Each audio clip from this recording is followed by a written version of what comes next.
I guess it would help if I did that. Everyone thinks because you're a zombie, you don't know good coffee. Well, they're wrong. There's only one brew that gets my seal of approval. Deadly Grounds coffee is my guilty pleasure. The aroma is so intoxicating. It brings all of my neighbors out of the woodwork. Deadly Grounds coffee. Coffee to die for and zombie approved. It's good to get a little deadly.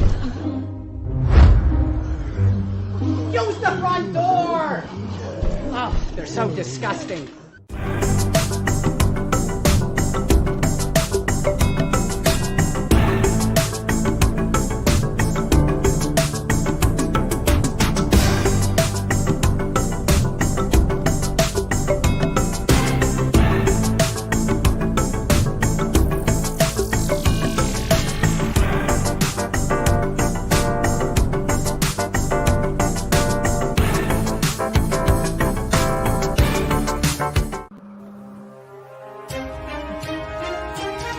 The Dorkening and all affiliated shows are not intended for anyone under the age of 18. The following may contain discussions or scenes that have adult situations, graphic violence, nudity, strong sexual content, and graphic language. This show is intended for mature audiences only. Viewer discretion is advised. Ladies and gentlemen, the motion picture you're about to see contains scenes so terrifying, the public must be given grave warning.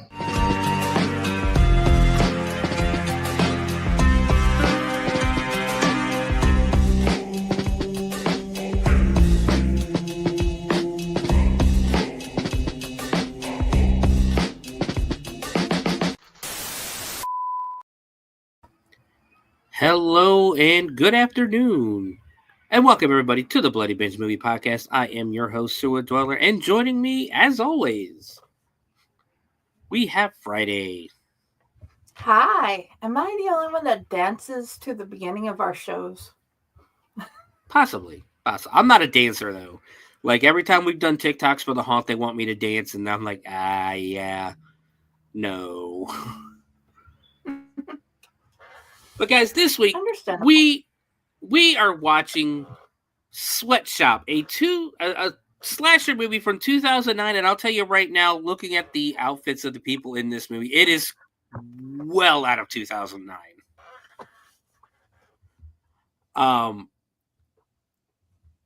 We'll be watching that. We'll be deep diving that a little bit later.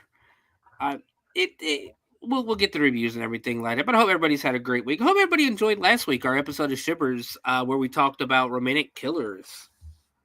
That was a great show. I loved it. I did. I had fun. Like I said, I could have kept going on and on because there were so many more cases we could have went into, but we had already ran like 3 hours, and I think we only did like 3 or 4. One of the good things about that, though, was just recently on Twitter, I actually got a follow from somebody who does a podcast solely on the Colonial Parkway murders. Ooh. So that was fun. Last week, of course, we did have Hell's Dungeon was open. We had a really good turnout, surprisingly. It kind of surprised me a little bit for February. We had a really good turnout on Saturday. Friday was an okay turnout, but Saturday we knocked it out of the park. That is awesome. Yeah, we had I think about 58 people. I think is what the final count was for our murder mystery dinner, which beats out last year because we only had 3 people sign up last year, and we didn't to the point where we ended up not having it. But this year we had 58 people signed up. They had a great time at the dinner theater, and then we knocked it out of the park haunt wise. We have a new format, yet another new format. Where we have guides guiding people through for the first part, and you may or may not get to shoot zombies. Ooh. And there's actually video this time that might come out on YouTube or on Facebook. We had a guy there over the weekend who was taking a bunch of pictures. I don't know if you saw those or not, Jen. Not yet. Yeah, he took a lot of pictures. He's an amateur photographer. He came in because he was friends with somebody who was working there, and he came in and he did 2 videos and took just hundreds of pictures. He's been posting hundreds of pictures. So we'll keep a lookout. You guys keep a lookout for that. But yeah, it was a good week. It was actually a really good weekend. We actually had a lot of fun. Now we wait because we will not. Hell's Dungeon itself will not be open to the public again until September.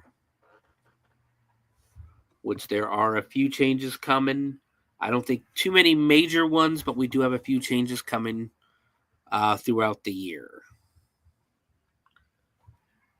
But speaking of that, why don't we jump into the news this week? We actually have a little bit of haunted house news. So we'll get started on that, especially because next week is Transworld in St. Louis. Transworld, of course, is the big haunted attraction trade show with a lot of the new props and a lot of the new.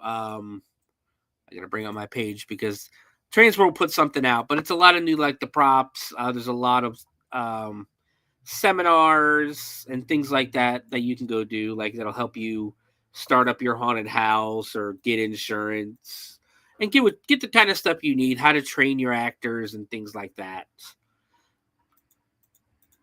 Plus, of course, networking and that, because that's the thing about the haunt industry. And I was talking to the guy who was taking pictures. I had a really long conversation with, his name was Jordan. We had a long conversation. The haunt industry, and this is also one of the things I never understood about competition in the haunt industry.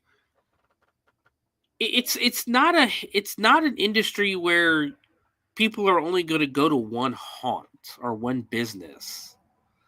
Like, if there's 3 haunts in your city or in your area, the likelihood is everybody's going to go to all 3 haunts.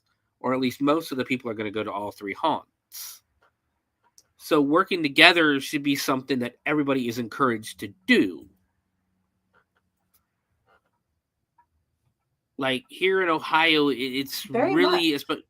especially in Dayton, is really weird because there is a haunt in Dayton. I'm not going to name drop them. But there's a haunt in Dayton that wants to bash everybody around them, and like some of their I'm not going to talk about that because that's putting an accusation out there. I know that they're doing it, but that's still putting an accusation. I don't want to talk about that. But there's that just they want to bash everybody around them instead of working together with everybody. And the funny thing is at the dungeon this weekend, we had multiple haunts and actors because, we're one of the only haunts. I think there was 5 or 6 haunts in Ohio that were open. We're one of the only ones in Southern Ohio that was open because we're one of the only indoor ones. So we had people from Brimstone come up. We had people from Carnage come over, and they actually spent the night in the haunt. We had, I think Ron was there. And we had people come from. There was a couple other haunts that were there, and people had fun. People we all worked together. We got what we knew. We got the scares. We entertained a bunch of people, and that's what working together gets you. Oh yeah. And I love the dynamic that you guys have. Multiple different haunts come over and it's like, hey, what can we do to help? And then we're like, I need you in this area and I need you in this area. Well, you're a thing of all your own. You go in this corner. And everything works out great. Yeah. Like my oldest acted, my youngest acted on Friday, but he's still that really young age where, look, I what more do you want from me? It's like, we're up for another 2, kid. But the oldest was killing it this weekend. He was in our Bayou section. He was killing it this weekend from what I heard. But Jen, what do you know about Transworld? That is awesome. What do I know? What do you know about Transworld? What I've seen are so many beautiful things you can go buy and see. Yes. Like, basically, if you want to see the newest animatronics, makeup, special effects, and everything, this is where you want to go. So They actually made a new rule this year, and they just dropped it on their Facebook page today, about 6 hours ago now. So before, they've never had a problem letting people film or take pictures or anything like that. One of the things you do need to do, though, if you are going to any convention, whether it be a horror movie convention, an anime convention, or anything, is you're always supposed to ask permission first. That's just common courtesy. So Transworld has now made a policy, and it's not banning filming or pictures or anything like that. It's banning people from filming and taking pictures, like the exhibitors there, going around showing everybody what's filming everything, showing everybody what's there, what to expect, taking pictures and things like that. They don't want exhibitors doing it before they open. So, can you hear me still? I can still hear you. I'm just listening and sharing the different things that I found on the Corpse Garden page while we're talking. Okay. Oh no, it's fine. I didn't. It's findable. Usually when I talk, a bunch of like this big circle appears over my name, and I'm making sure I'm still being heard because I did not see it. But they're not going to allow exhibitors to take pictures or videos before the show opens. So you'll still be allowed to film, you'll still be allowed to take pictures at the show, but if you're an exhibitor, if you're setting up a booth, once your booth is set up, you're allowed to take a picture of your booth and video of your booth, but you have to make sure like your neighbor's booth isn't in the picture or the video at all. I get it. I really do. The prohibited areas. No one may take any pictures or videos of any part of the trade show floor, booths, products, or common areas prior to the show opening on Thursday morning. So basically, if you're in there Wednesday setting up, you can't take pictures, you can't take video outside of your own booth. Exhibitors may take pictures and videos of their own booth, but any pictures/videos must not include parts of any other booth, products, or portions of the trade show. Exhibitors are responsible for everyone associated with their booth company adhering to the no advanced filming or photograph policy, which tells me that if anybody in your group who's there with you setting up or anything takes a picture before the show opens of someone else's booth, you'll both get kicked out.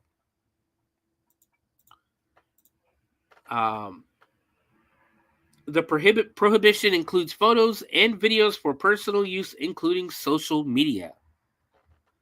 Violators of the policy may have their access to the trade show floor and events removed with no refunds, including booth fees or sponsorships.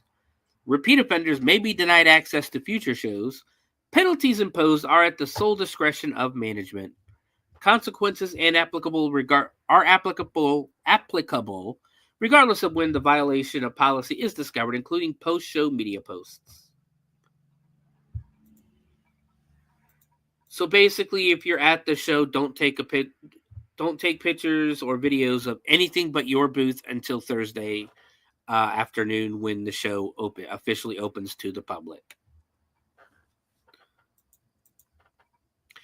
I'm not necessarily against that. That makes perfect sense. What if they don't want to show their stuff yet?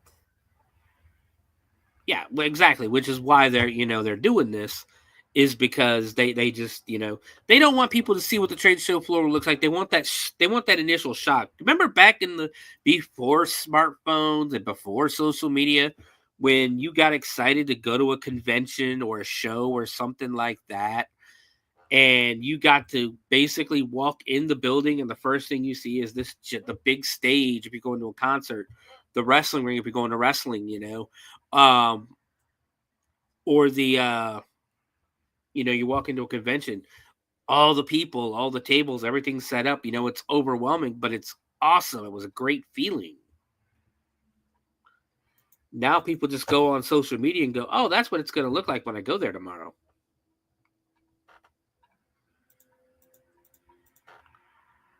So yeah. Whereas all I did was look to find out what my ticket actually said I could do, where I could go, what things I was supposed to receive when I arrived, because we had did the big tickets the last time we got to go to a convention because it was our first together. And then I just waited until it was time to go. And that is the way it's supposed to be. Just be excited and see it as is when you arrive. exactly. Sorry, I had to mute myself there for a second. I had to blow my nose. I was just talking to. Well. Yeah, I was just talking to Jen about this before we went on the air. But like everybody at the dungeon is sick right now. Like a good half the people who work there are sick right now. That's no fun. It is not. But we're going to go to the other big story today. Universal is opening. I don't know how much you know about this, Jen, but Universal Studios is opening a year-round haunted attraction in Las Vegas. And it's going to be Halloween Horror Nights themed. So it's almost like you'll be able to go to Universal Halloween Horror Nights all year long if you go to Vegas. The haunted attraction industry in Vegas is actually kicking. It's actually like really kicking into high gear right now. There's a bunch of haunts, like a bunch of major haunts, not just like side of the road tourist attraction haunts. So these things are like major haunts. Not to mention, of course, you have Zach Bagans' monster or ghost museum or whatever he's called. I think it's a ghost museum. I really don't know what he calls it. Actually, mind you, I forgot we were going to do that new segment before we started the news, didn't I? Yes. Let me do this story, then we'll do that new segment, then we'll jump back in. I completely forgot about it because there's actually, like I said, a lot of haunted attraction news this week. But it's going to be called Universal Horror Unleashed, and the new attraction is coming to Las Vegas's Area 15, and they finally announced their opening date. According to Universal, tickets are now on sale for the year-round experience, which is set to open on August 14th, 15 days before Universal Halloween Horror Nights. Horror Unleashed will feature 4 haunted houses, Universal Monsters, the Texas Chainsaw Massacre, Scarecrow the Reaping, and Blumhouse's The Exorcist Believer. Surrounding each house will be 4 immersive entertainment areas with their own unique live experiences, food, and drink options. So this is a whole night you can plan. Oh wow. Like it's gonna be great. That almost makes me want to go to Vegas. Almost. So okay, let's do this new segment. Then we're gonna jump back a little bit. I was gonna do this before we started the news segment. What I want to try something new this week. I don't know about you, Jen, but I watch movies outside of the podcast. I know you read books. I unfortunately don't have the opportunity because my kid and my wife will not let me. Because I'm the kind of person where if I start reading something, whether it's on my phone, if it's an email, if it's an article on something or a book, or even if it is a book, my whole attention is dedicated to what I'm reading. Yes. And I love my wife to death, but she is if I call you and you don't answer me, now I'm going to get mad type. But so we all do it, we all watch movies, we all read books, we all read stuff over the week. So we're going to do this new segment where we discuss one thing that we've either watched or read during the week. Okay. And anybody else who joins the podcast will be required to do the same thing. So Jen, why don't you go first?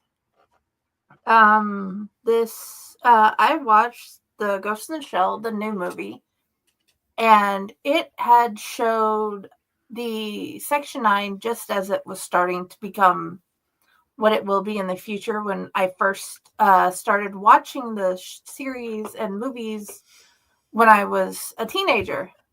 And it shows them starting to come together, starting to become a team, all the usual things you expect guys to say about each other and goof around. And then it shows them getting to work. And it's set in a future where AI rules, and you can get android bodies, and just that's your body. You can get pieces added to your body, just to your brain, new limbs, or whatever. And the Major had never had a body. When she was born, they put her consciousness straight into a kid's android body, and then she grew from there. And they had built an institute around that, and they had her parents live on from their bodies put into the AI. And multiple organizations are trying to stop like new technology from coming out and taking over and gain the money from how that stops it. And one of the big players in this particular round has not taken over, but has gotten copies of the Major's body and uses it to frame her for murders and this AI ring of deception. It was a wonderful movie and I enjoyed seeing how they began and how they started working with each other and what she's willing to do to save them, but also what they're willing to do to have her back and save her. So it's a prequel. Yeah, it's a prequel to the series, but it's a really good prequel. Yeah. Oh no, prequels can be good. Like a lot of people, I think the only prequels I've ever really had a problem with, and even then they were still entertaining, was like the Star Wars ones, only because they kind of, in my eyes, kind of made Darth Vader a bitch. So prequels could be good and they could be fun, if they're done right. The reason I put it like that is because they did a live action one recently. Well, I say recently, but it's been probably 4 or 5 years with dang it, I can't remember what her name is in the Avengers, but the lady Scarlett Johansson, Black Widow. She plays the Major, and in general, they took a story that is well known, and then they messed with it, and they changed who the people were to each other and what they did. Yeah. And I can honestly say I can't take that one as a prequel to the series like they wanted at all, because of how bad they messed up the story. The way they made the movie is great, but the story is just like, yeah. They tend to do that because for some reason they want to change what's canon about movies and that. It's like, just leave it the way it is. Especially if you're doing that's why I don't like remakes too much, because they always end up changing something, and it's one of those things where it's one of like the key important details of the story half the time. Oh yeah. Like that's the reason I don't care for the newest Halloween movies they came out with, because for some reason they decided to change the fact that Michael is Laurie Strode's brother. They took that element out, and it's like, well, then why the hell is he stalking her for 40 years? That is a good question. It makes no sense. Why change needed facts to the story? And that's been like one of the big things lately with this particular series and the animation. They are going back and showing how the Major started and how she got to where she is and her first cases. And I don't know if they're going to show the beginning war, but they've showed the war after the last season. And the newest season they tried doing on Netflix, and that one wasn't bad. But all in all, I definitely recommend this series. And what was it called again? Ghost in the Shell. Ghost in the Shell. All right, yeah, I'm not big into anime. That's my only, like, my little one loves it. My younger one, I think he did. Is it Jujutsu Kaisen or Jujutsu Kaisen? Jujutsu Kaisen. Okay, and did they come out with? Loves that too. I said, did they come out with a new season or something? They're fixing to, if they haven't already. They're supposed to be soon. I can't remember if it came out yet. Yeah, he's been excited for that. He loves Dragon Ball Z. And again, this is awesome. For some reason, I surprisingly, because I do like, Japanese horror movies and things like that. It's just, for some reason, there's something about anime I was never able to get into. Like, and the funny thing is, I watched like Princess Mononoke, and I thought Princess Mononoke was amazing. But I could never get into anime. But so what I watched this week is a movie. We went out to dinner on Sunday, and when we come back, we went to an early dinner.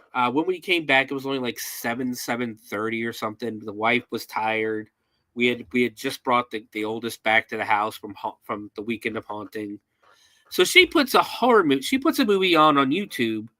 So while she passes out and basically goes to bed, I watched a movie called, and I was essentially forced to watch a movie called 90210 Shark Attack. And this piece of garbage, it had no plot. Every character was like most of the characters were unlikable. And just basically the girl, I guess, had watched her father die or something, and she had amnesia. So she's taken this oceanography or oceanic anthropology class, and they go on a field trip to the beach, basically, so they can go on a cruise or on a boat to explore the ocean. While they're out on the boat, or essentially, there's one, two, four, five, six students. Two of them are a couple. The one's father is like rich as shit and owns the beach house they're staying in. Same thing with his girlfriend.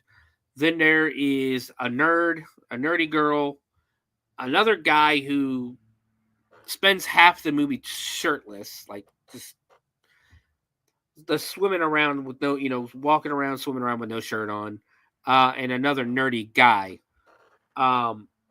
So apparently, when the girl the girl who watched her father die gets excited, if somebody hits on her, if somebody kisses her, or anything like that, her fucking head turns into a shark's head, and it bites off the head of the person sitting across from her. And this movie was only about an hour, maybe an hour, 15 minutes long, and I'd say it was about 30 minutes too long. But yeah, I would not suggest. It's called 90210 Shark Attack. I do not suggest it. But as always, I do tell everybody, go watch it just to form your own opinion on it. I didn't care for it.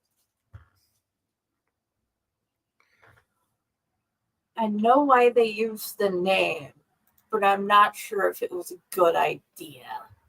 Talking about the anime? No, the movie you just said, the 90210 Shark Attack. Oh, because it was set in Beverly Hills. Yeah, I'm just saying I'm not sure if it was a good idea to have made. No. Well, this guy, I remember the guy who made it. I remember some of his movies coming out at Blockbuster. It was part of this 1313 series where I don't know if the guy who makes it is homosexual, bisexual, any part of the LGBT community. But his movies tend to do with men what most horror movies do with women, where like there was a scene near the beginning where he discovers the pool, so he takes his shirt off and jumps in, and the nerdy chick is watching him out the window. And I swear to God, this scene lasted at least 5 minutes of just him swimming back and forth in the water. And then later on in the movie, there's about almost a 7-minute shower scene with the same guy and the teacher watching him, where it literally just jumps back and forth between the teacher and the guy, the teacher and the guy. So, and I'll tell you right now, that had nothing to do with my opinion of the movie. The movie itself is stupid. The CGI was shitty. The idea that her head turns into a shark because of a necklace she was wearing from the tribe that murdered her father.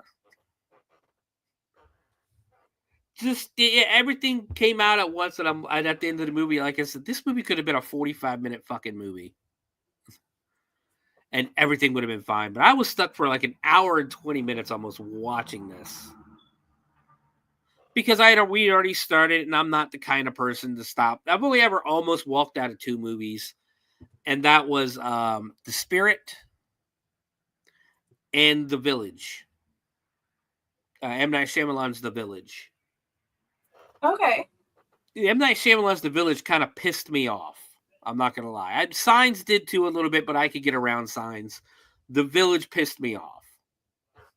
To the point where it has affected my opinion of M. Night Shyamalan and his filmmaking ever since. Because I don't know if you've ever seen you've seen The Village, right? Yes. Yeah, spoiler alert for those who haven't seen The Village. It's been out for over 20 years. Go fucking watch it. Needless to say, it's you go into the movie thinking it's like almost like colonial time America, and there's aliens in the woods. Well, it turns out it's not colonial times America. There's no aliens in the woods. It's the fucking elders dressed as the aliens, scaring the kids to make sure they don't leave the area, basically. But when she climbs the wall and she jumps over it and there's a Jeep, in the movie theater, I loudly expressed, "Fuck you." Thankfully, there was nobody else in the theater. Except for me and my girlfriend at the time. But that movie just pissed me off. Not as bad as Amityville Thanksgiving, though.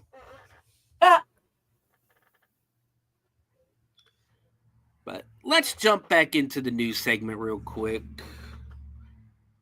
If you guys like that segment, let us know. We'll keep it in. Because I know, like I said, I watch movies all week long. I watch TV shows all week long. Jen, I'm pretty sure you watch movies and shows and read books all week long. So I think it'll be a fun segment to actually expand a little bit what we do. This way we're not only focused on the movie that we're watching, but it gets other, stuff out there. Yeah. I like it. Let's stick around with Universal. Give me 1 second. Universal has so many fun things. I'd rather go there than Disneyland. I've actually had more fun at Universal than I've ever had at Disneyland or Disney World. And I've only ever been to Disney World twice. But the last time I've been to Universal was when they were still building Harry Potter Land. Okay. So Universal they're going to create their first ever fandom event this year called Universal Fan Fest Nights. Tickets are on sale now. It is an after-hours separate admission event at Universal Studios Hollywood. So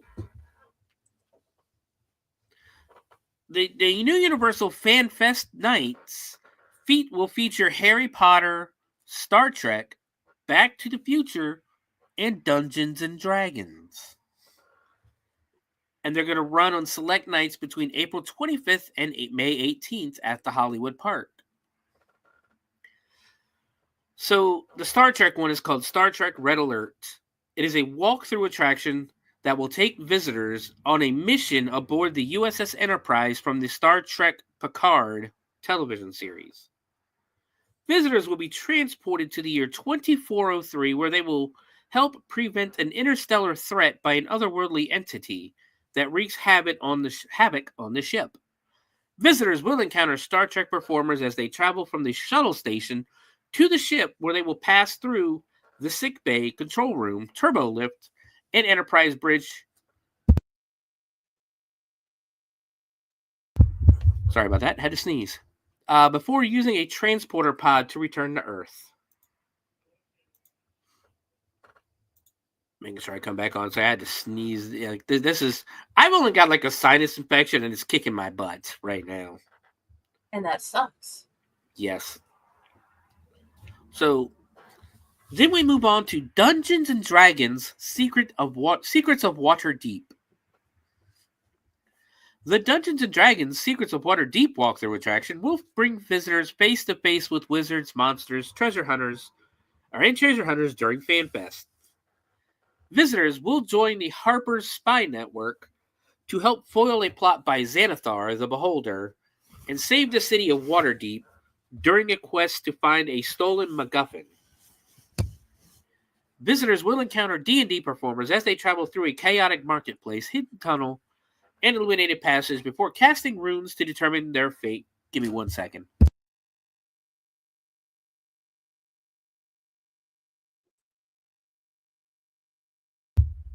Sorry, I could feel it building up. But the fates send the visitors stumbling into Xanathar's lair, where they must survive a surprise plot twist before emerging victorious. Now here's the cool part, though. Jim Henson's Creature Shop is creating a 30-pound puppet creature of Xanathar for the walkthrough experience.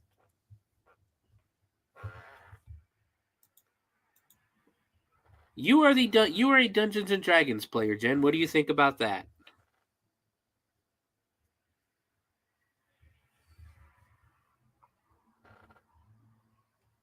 You still with me, Jen?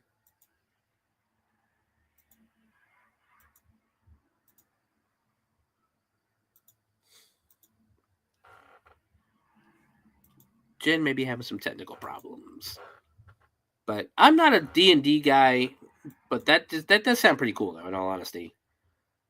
Yes. I'm sorry. Did you hear all that, Jen, about what's going on there? No, I was trying to figure out if it's me that was going in and out or you. I muted for a second so I could blow my nose real quick. And then I heard you speaking, but it kept on cutting in and out. Huh. Is it working now, though? Yes. Okay. So basically, Jim Henson's Creature Shop is creating a 30-pound puppet creature of Xanathar for the walkthrough experience. So basically, I don't know how much of it you heard or not, but you're basically gonna be walking through like a marketplace. You'll join the Harper spy network to help foil a plot by Xanathar the Beholder and save the city of Waterdeep during a quest to find a stolen MacGuffin. You'll be travel through a chaotic marketplace, hidden tunnel, and illuminated passage before casting runes to determine their fate. And then the fates will send visitors stumbling into Xanathar's lair, where they must survive a surprise plot twist before emerging victorious.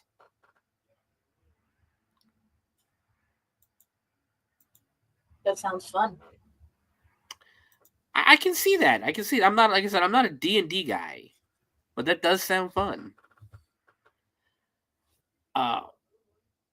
moving on, they're going to do Back to the Future Destination Hill Valley. Riders aboard the Studio Tour tram will be transported to Courthouse Square on the Universal backlot for the Back to the Future Destination Hill Valley experience.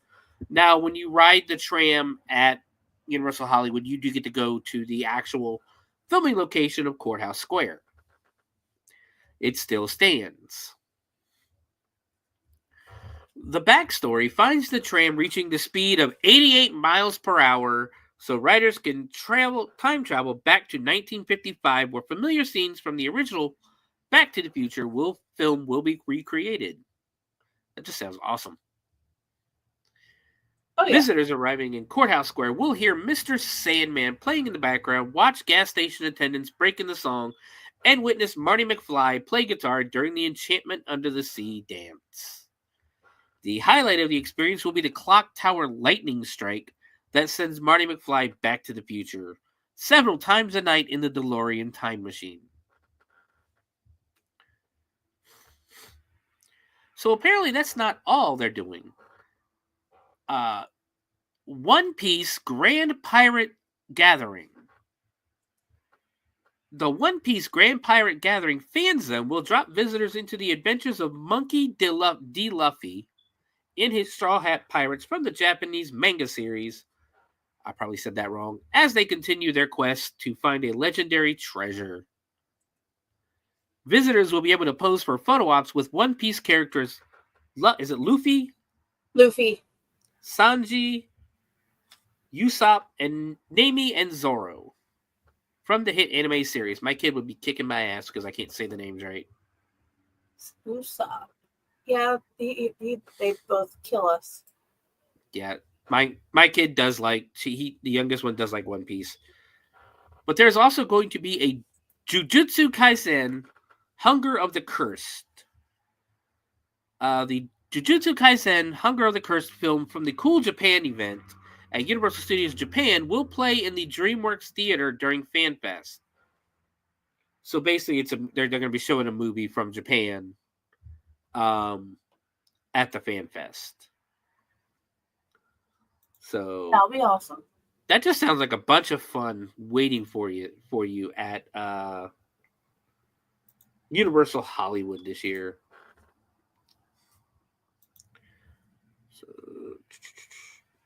So moving on a little closer to me. So over the Halloween season last year in Evansville, Indiana, there's something called Vanderburg. What are they called? I think it's the old courthouse catacombs is what the haunt's called. They had to shut down because there was reports of people getting sick with radon poisoning. Wow. Because it's catacombs, kind of like underneath the building.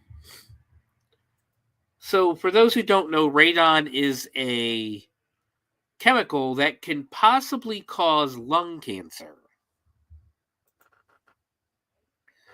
But Vanderburgh County officials have good news regarding a radon problem in the old courthouse. Last year, leaders announced there were elevated levels of radon detected in the basement of the old Vanderburgh County courthouse that prompted haunted attraction the old courthouse catacombs to move their event out of the basement, which served as its longtime home. Officials provided an update on the radon situation Wednesday. They say early tests show the levels have dropped significantly to a safe amount. They will have an independent third party come in for final testing. So that is actually very good news for that haunt, because that means they might actually be able to open inside where they intended to next year. That would be awesome. If I could just stop getting my nose to stop getting stuck up, stopped up. So we're going to move down to Missouri now, because State Attorney General of Missouri opens an investigation into Fearfest haunted house. The Missouri Attorney General's office has opened an investigation into Fearfest following complaints from customers who have not received refunds for their tickets. Chris and Audrey Peterson, who live near the Lake of the Ozarks, spent $250 for themselves and their 3 children to visit the haunted attraction. That was 98 days ago on October 23rd for a planned trip on October 24th. They still haven't received their money back or any further communication from the company besides an initial promise for a refund. Chris Peterson filed a complaint with the Attorney General's office and was told to wait a month for a response. Peterson waited 2 months and then called. He was told the office had to jump through hoops to talk to the owner, but the owner ensured the Attorney General office employee the refunds were still being processed. On Friday, January 24th, Peterson received another call from the Attorney General's office asking if he would testify against the company, which Peterson agreed to do, along with providing proof of the transaction. In September, on Facebook, FearFest had pushed back its opening date from Friday, September 27th to the following week, and it continued to push the opening date every week until an official announcement on October 31st, Halloween, that the attraction would not open at all in 2024. Yeah, if you have it open by October 31st, what the hell is the point? Unless you're a home haunt. The Boone County Fire Protection District had performed an inspection in early October on the property. An Assistant Chief Gail Blumenkamp said the inspection was called for late in the game in late September while FearFest was advertising their upcoming opening weekend on Facebook, as opposed to the typical request for inspection in July. Yeah, we do ours in like August at the latest. So, yeah, basically FearFest is in trouble. Mm-hmm. As they probably should be. All right, give me 1 second.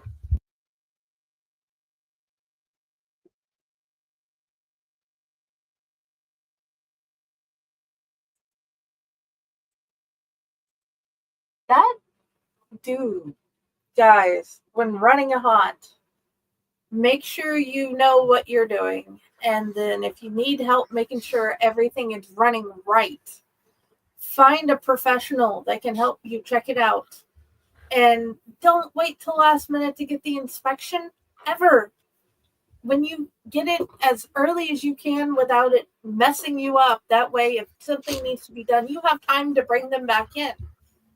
But always make sure you're trying to stay up to code. Well, then that's not even the weird thing. The weird thing is FearFest doesn't have just one haunt. They have multiple haunts, the company that owns them. So, like, what the hell are you doing in Missouri, guys? That makes no sense. Like, y'all should know better. But that's going to do the horror movie news this week, I believe. Yeah, it's going to do the horror movie news this week. Or the haunted industry news this week. We're going to move to a couple of horror movies, and then we'll go ahead and take our break. Have you ever seen the movie Phantasm? Yes. Personally, I'm not a fan of it. But something sad coming out of it. Reggie Bannister, who plays Reggie in the movie, had to enter hospice care. But he would like to hear from all of his fans. So, as anyone who's ever met him at a convention or worked with him on a movie can attest, Bannister is a remarkably kind man who is truly grateful for his fans. In his time of need, fans are encouraged to share their appreciation for Bannister by sending letters, and I'll try to put this on either the Twitter page or the Facebook page, to Reggie Bannister, P.O. Box 4387, Crestline, California, 92325. He was diagnosed with dementia and Parkinson's disease in 2016, which were stabilized until last week when he collapsed. Friend and colleague Russell Greywolf Malk shared the update on Facebook. He's still cognitive, so that's good, but his body is failing. Reggie and Gigi, his wife, had planned ahead and made an advance directive. As a result, Reggie will be going home from the VA soon for home hospice care. So very sad news. if you were a fan, send him a letter. He wants to hear from you guys.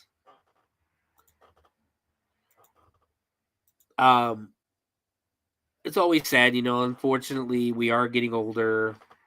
A lot of our heroes from the 80s and the 70s and the 90s are getting up there in age too, so. But like I said, I'll try to remember to put that up on the Twitter page or the Facebook page in case anybody wants to write him a letter.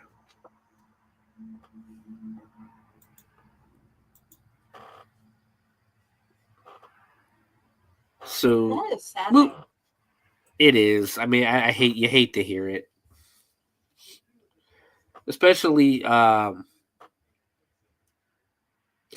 was it? I'm drawing a blank now.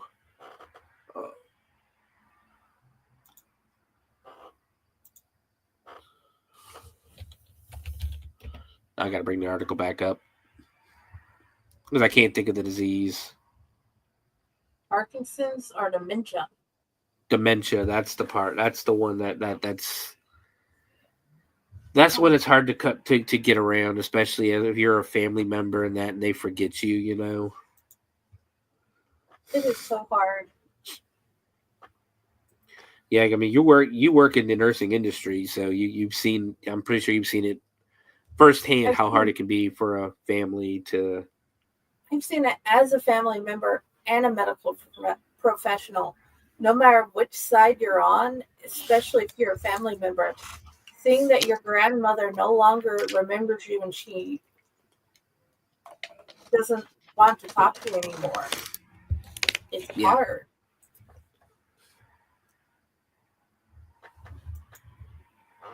So moving on, how about some good news? Especially if you're a fan of giallo horror or Dario Argento. Dario Argento's Phenomena is getting a TV series adaptation from an Italian film company. But Dario Argento's Italian horror classic Phenomena, also known as Creepers, is headed to the small screen, with Variety reporting that Italy's Titanus production is behind the series. Phenomena, the series, is said to reimagine the world of Dario Argento's 1985 horror movie, delivering a unique blend of supernatural intrigue and high-stakes drama. From writers and creators Nicola Guaglianone and Minotti, the series follows Jennifer Corvino, an American student at a fencing academy in the glamorous Dolomites, who harbors a secret psychic link with insects. As Jennifer navigates the challenges of being the new girl at school, she must also confront a series of brutal murders.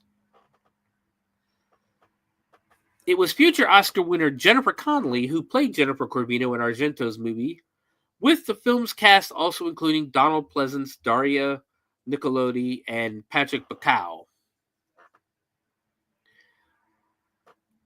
So that's something to look forward to. I've not seen that movie, but I do. I am a fan of Dario Argento. Like Demons is up there on my list of favorite movies.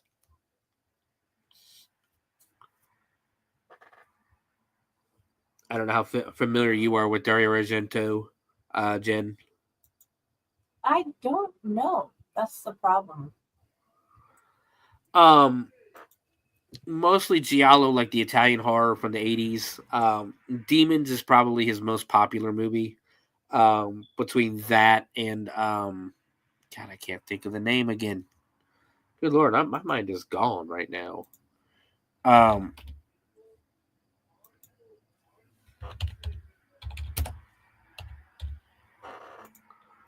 He's mostly like a writer and director. Tenebrae, I think that's how you say it, Tenebrae. But that's not the one I was thinking of, I don't think. Might be the one I was thinking of, actually. I know I like Demons. Suspiria, that's what I'm thinking of. Suspiria. Yeah, Demons is really good. But Suspiria is like one of his more popular ones. And I believe they did a remake of that recently. Yep. He got credit for the characters, but they just did a remake of Suspiria back in 2018. It didn't get the critical acclaim as the original. Yeah, it's about like ballerinas and it's like a psychological horror. Okay. I don't remember that one. I've watched so many I can't remember. Yeah, like I couldn't get into it when I tried to watch it. I'm not big into the psychological stuff. But I think that's gonna do it this week for the news. I know we spent a long time with haunted attraction news, but we haven't had haunted attraction news in a while. So and there's a lot coming out because of the convention starting up. You got East Coast Haunters soon. You've got Trans World coming up next week. So expect a lot of news out of that. Different haunts being sued. Like again, I just can't believe that a company as big as Fear Fest would wait till the 31st for starters, wait till October 31st, Halloween night itself, to announce you're not opening. Like, after the 13th of October, you should have been a fucking gimme. But then they wouldn't get their fire codes updated.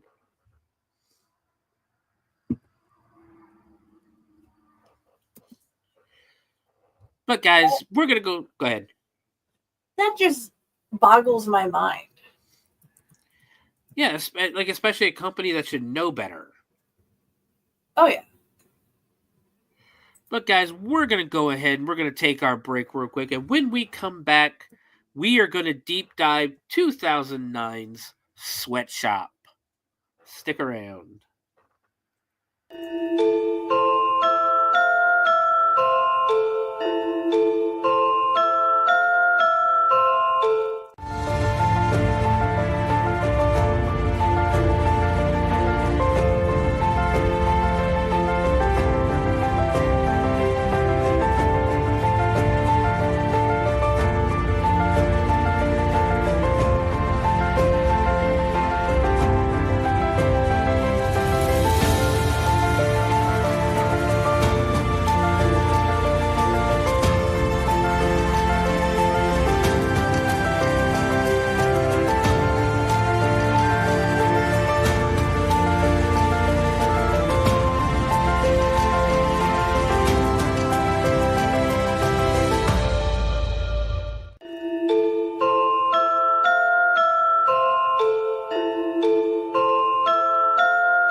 Greetings and shabebans. We are the Retro Reductibus Cephala Podcast, a long-form bi-weekly show that celebrates all the things that made growing up awesome. Yeah, that sounds good, but I don't know what all those words mean. I think what Parasite Steve's trying to say is that on Retro Reductibus, we explore a range of retro goodness, from toys, video games, and movies, to cartoons, and even snacks and school lunches. Oh. And we do it all with a positive spin, a slew of killer guests, and some very adult language. And you know what else is cool? No. This crazy show is part of the Door King Podcast Network with new episodes every Tentacle Tuesday. What's that? And if waiting 2 weeks for a new episode gives you a sad, know that we drop bonus episodes all the time, like the off-format Crow's Nest and an interview series we call The Brig.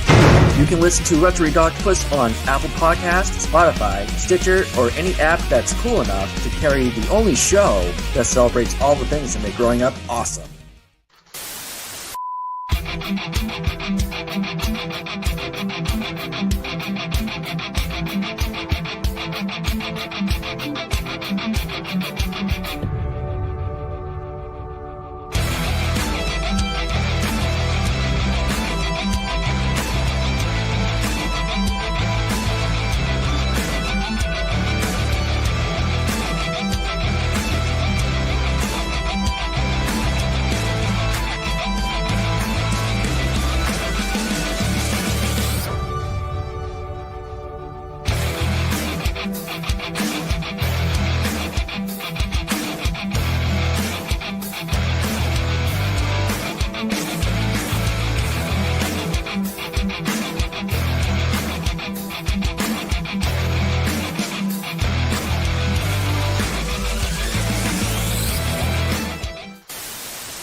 And we're back.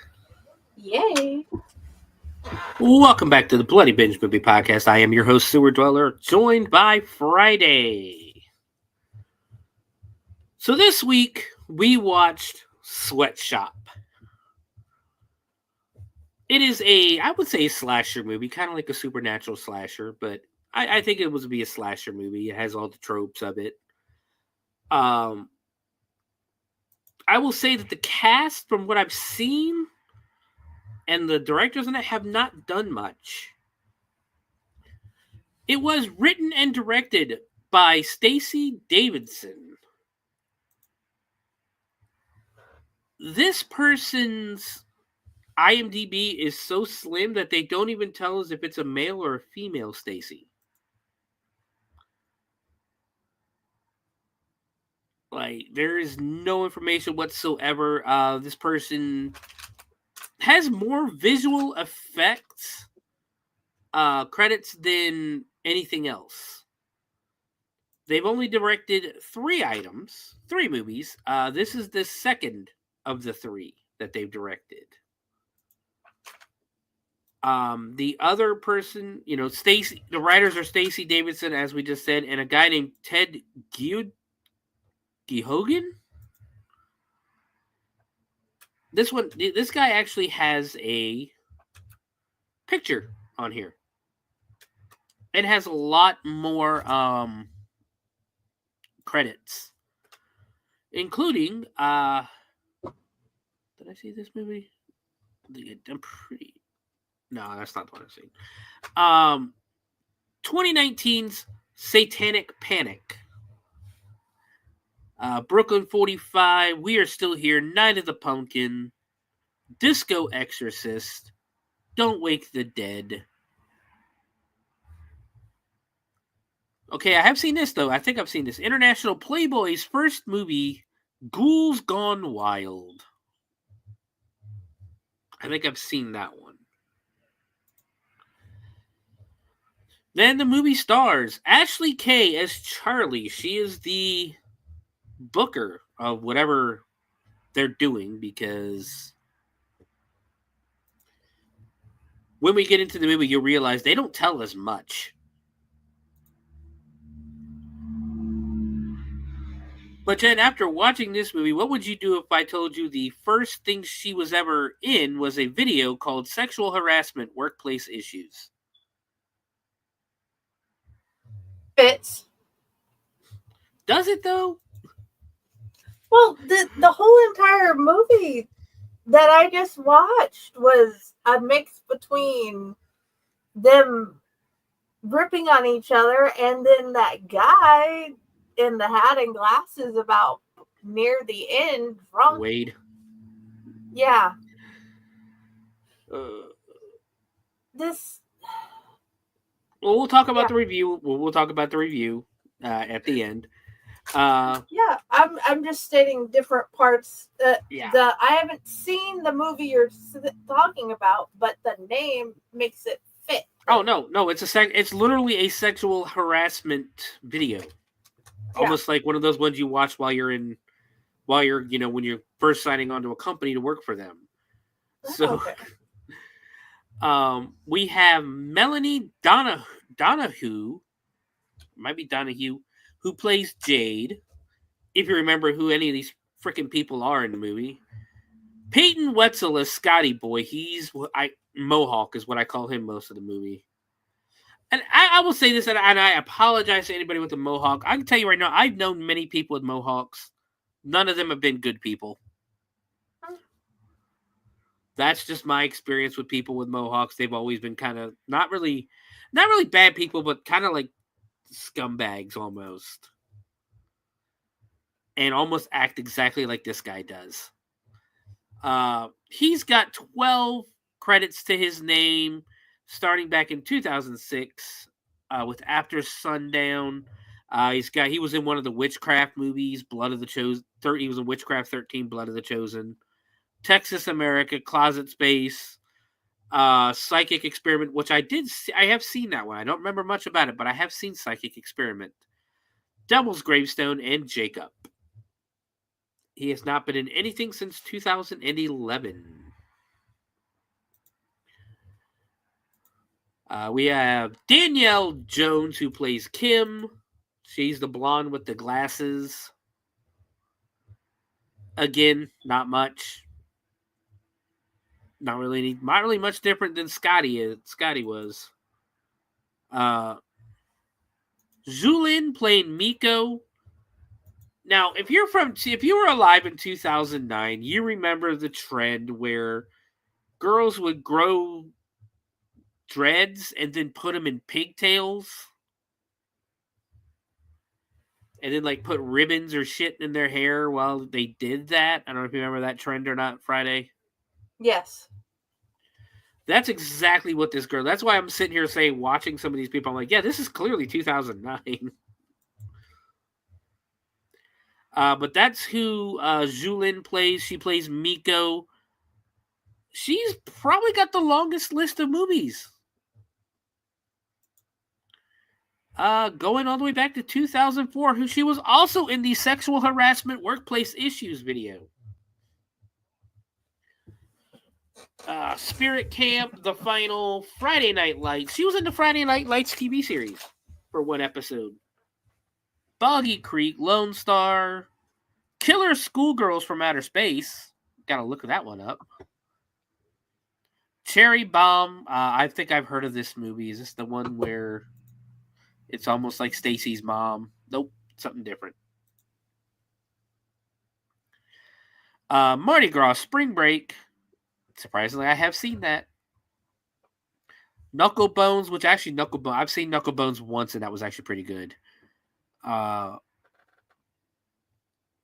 then the last movie she was in was a short, Classy the Short. There are just a ton of people in this movie too. Brent Himes plays your favorite character, Wade, and has a whole 3 acting credits.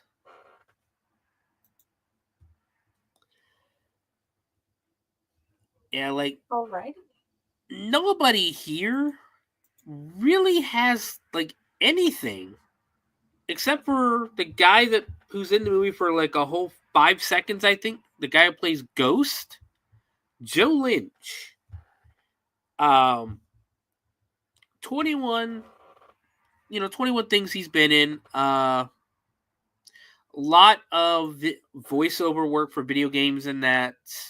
But he was in Terra Firma, Wrong Turn 2, Frozen, the one where they're on that's a Adam Green movie where they're on the chairlift. Hatchet 2. So he worked a little bit with he's in Victor Crowley, so he did some side work at least. They're all uncredited with Adam Green. Serious Sam 4, the video game. Happy Slashers, House of Ashes. Everybody else, there's not even pictures for half of these people, including the Beast. That's what they name. That's the name of the killer. They don't give us a name for the killer. He is literally the Beast. Alrighty. And then the 2 ghoul girls, which we'll talk about that when we get there because I got a problem with them. So without further ado, Jen, what do you say we jump into the movie? Let's get started. So the movie opens up basically inside of it's almost like an abandoned factory or something. And it opens straight up on a naked woman. Yes. Just lying on the ground. So literally 1 second into the movie, there's your first sight of nudity. If you watch movies for nudity, you're going to love this. So she's stumbling around trying to figure out, where she is and all that good stuff. And then she runs into the Beast. Now, I will say I am a fan of the Beast. I wish they would have given him a name. I am a fan of the Beast, and I love his weapon of choice. The only way to describe the weapon of choice is as a giant hammer. But the head of the hammer is a fucking anvil. Yes. And not a little one. No. And I'm not going to lie, it looked really awesome. It was epic and looked painful. But right away, this movie is already starting to annoy me because for some reason, some of these filmmakers, especially back in this time era, had this obsession with a certain filter to the point where you couldn't see color. And it's almost like a grayish, greenish tint. And I've never understood why people use this quote unquote artistic filter. But she goes running. He's basically chasing her. And then for some reason, a cop pulls up outside. Did somebody call the cops because of chaos? Did somebody call the cops because someone's missing? Why did he go to this warehouse? We don't know. He's just fucking there. Also, strap in if you have a curse jar for a swear jar for me. Get ready because there's going to be a lot of cussing.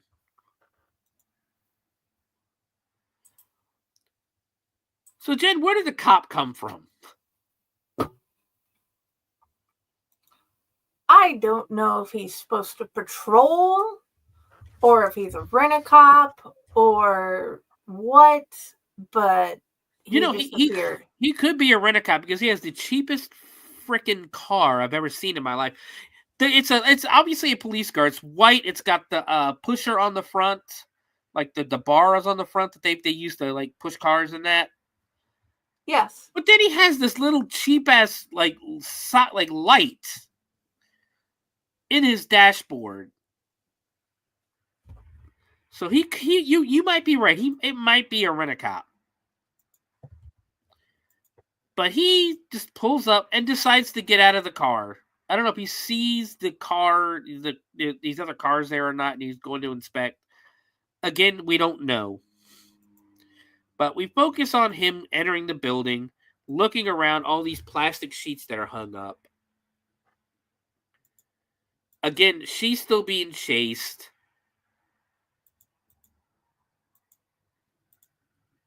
And then all of a sudden, the Beast's mask, it's a simple welding mask, falls and scares him. The girl comes busting through the sheets, and this dude unloads his gun into this naked chick.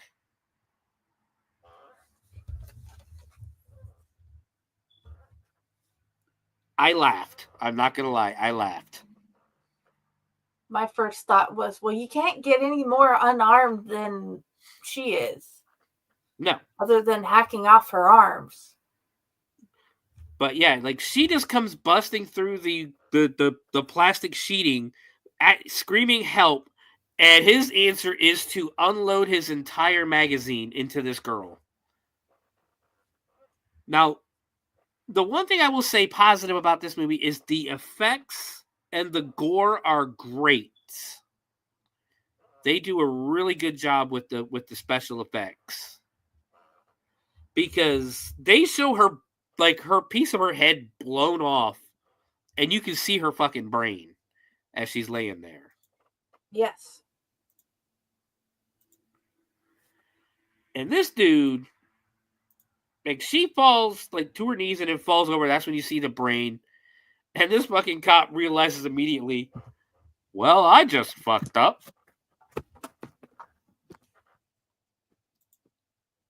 And just runs. Like, maybe nobody knows I'm here. Bye. Then we get the title credits and that. And then we cut back to a bunch of people getting out of an SUV. Meet our crew.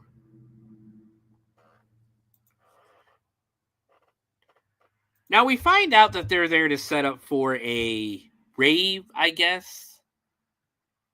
Yeah, rave. Because they don't really tell us. They're just there to set up for some kind of party or something. So they get inside.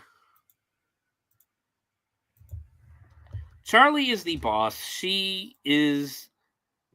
It's very hard to tell these people apart, in all honesty, because there are so many of them and we really don't get names. I do know Charlie is the boss. They're supposed to be meeting someone named Ghost there, and she has a camera of his. On the camera, and I think this is the girl from earlier. I'm not 100% sure, but I'm pretty sure this is the girl from the beginning of the movie. He is filming this girl dancing and stripping for him. Then it gets to the part where he wants somebody to set up the camera so they could film him banging this girl. And she says he's out of his fucking mind if he thinks she's going to let him do that. Again, this is the pre-OnlyFans era. Which still made me laugh because it's like stripping down to just their panties, perfectly fine. Having sex on camera, that ain't gonna fucking happen. But that's her prerogative. But the entire time too, when she's stripping on the camera, Scotty, the guy with the mohawk, is catcalling and going, "Ooh, baby, take it off." Again, he's being a creep, is what he's being, because this is a friend of his doing this.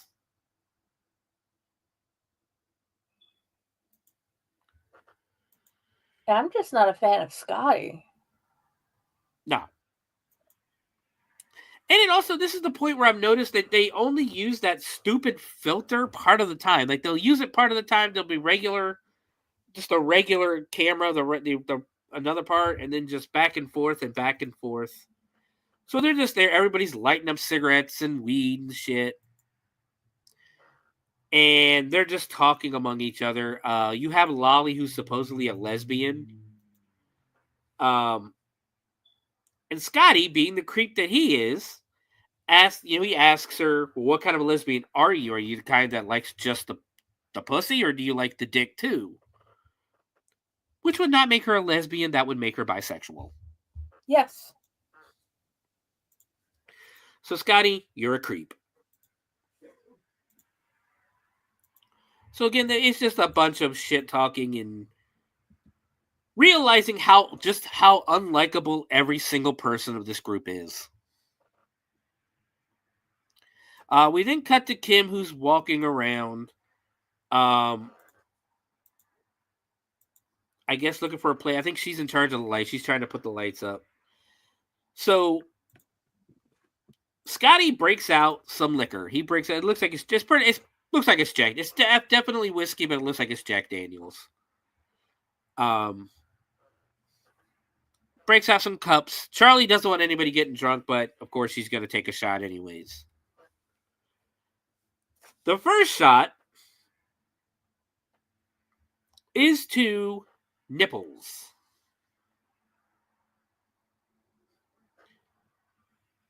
So, oh yeah, by the way, it's 11 o'clock in the morning. So, there's that too. He says 2 nipples. Lick the nipples, rub the nipples, smell them a little, because without them. And then Miko interrupts and says boobs will be pointless, which pisses Scotty off a little bit. So good for Miko. Uh-huh. Okay, so they had the one shot. It's 11 o'clock in the morning, so it's time to go to work, right? No. Nope, more shots. And he says this one's serious, this one is for honor.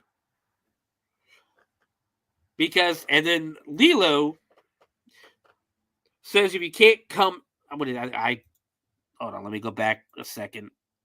I got to get the words correctly. Now, these are coming from the movie, not from me.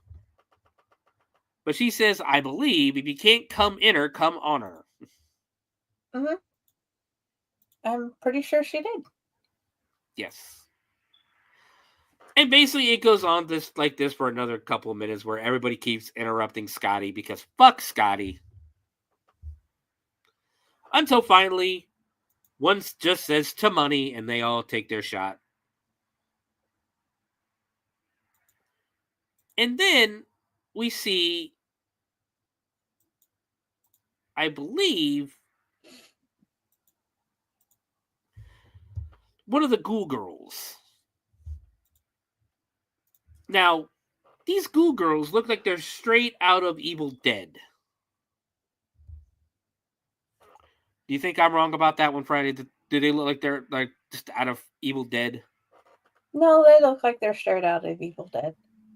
And it's weird because we don't know shit about them either. No. Take a guess if they tell us anything about them. I can't find anything. No, because they don't tell us anything. It's just weird. So we cut to Kimmy in the back of the van. Scotty shows up and scares her. And then for some reason they start making out. He unbuttons her shirt, pulls her bra out. He goes to pull his pants off, but she's like, whoa, whoa, whoa, what do you think you're doing? So he basically wants her to go down on him, and she's telling him, no, go fuck yourself. I'm not going to do that. So she leaves. Good for her. Good for you, Kimmy. Because, once again, fuck Scotty. Exactly. Then we cut to, I believe this is... Oh, Jesus. Hold on, I gotta bring the IMDb back up. Again, that's just how hard it is to tell who the fuck anybody is in this movie. But I believe this is it Lilo? Lolly. Who is building and setting up what they call the makeout room. Jen, do you want to tell the folks what the makeout room is? Well, the makeout room is this lovely little room where they go in there and one of the two people get to join in lovely fun coupling with the two, and they get paid. Yes. Or you can go in with your girlfriend or boyfriend or whoever, and you can make out with them. However, there is a big glass window. And people get to see you. Basically, people get to watch you doing what you're doing. So Lolly is setting that up. And she hears a noise. She gets scared. And I believe at this point, that's where Wade comes in.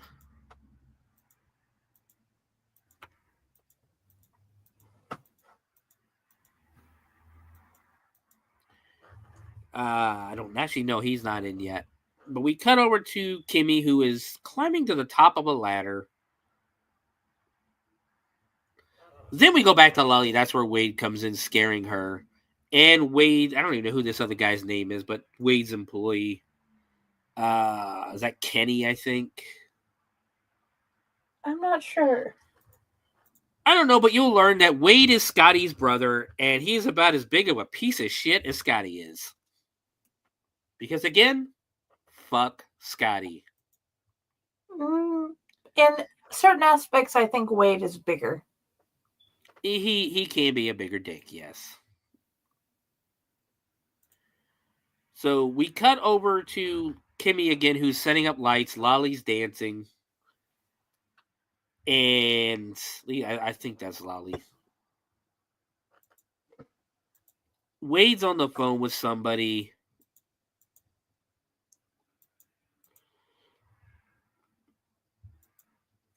So Kim goes to talk to him. Says something about a snowball chick. We find out who the snowball chick is later. But Kimmy's hanging her lights up. And she sees one of the Ghoul Girls. It scares her, and she almost falls off this ladder. She's like standing on the top of the ladder. You know that part that every fucking ladder has a sign on that says, hey, don't step on this part? Yes. She's completely ignoring that sign and stepping on that part. Yes. And standing on that part. Yes. So she almost falls off the ladder. I think she actually did fall off the ladder, honestly. But a bunch of this other like big heavy stuff starts falling, like tubing and like steel tubes and stuff start falling down, and almost take out Scotty and Charlie.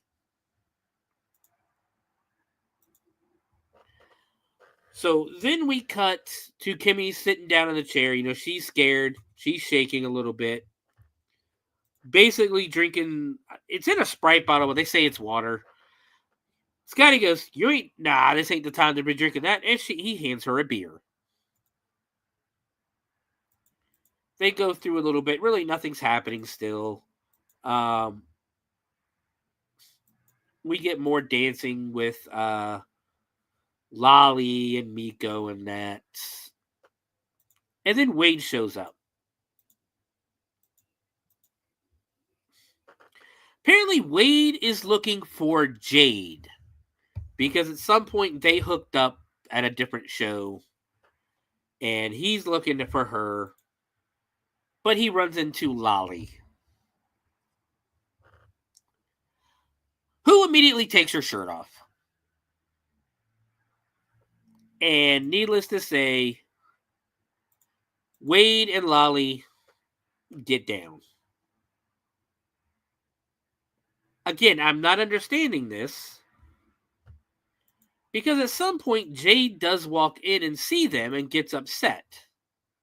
But we're not going to skip ahead to that part. Because Jade and Miko are hanging out. And basically setting decorations up. Jade basically admits to Miko that she, I'm assuming, had gone down on Wade. Or had at least had sex with Wade at a different party. And Miko starts yelling at her, telling her there are 3 rules to blowjobs.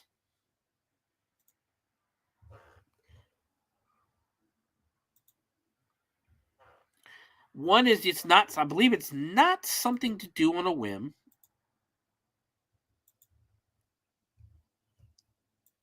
Yeah, hold on, let me get to it.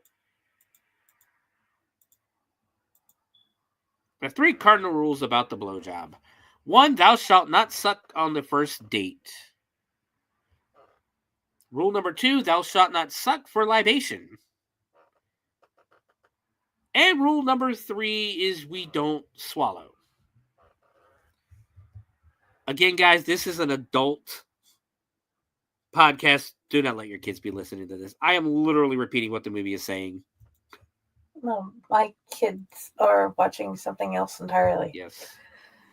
Hence why the 18 years and older at the beginning of the show, guys. Yes.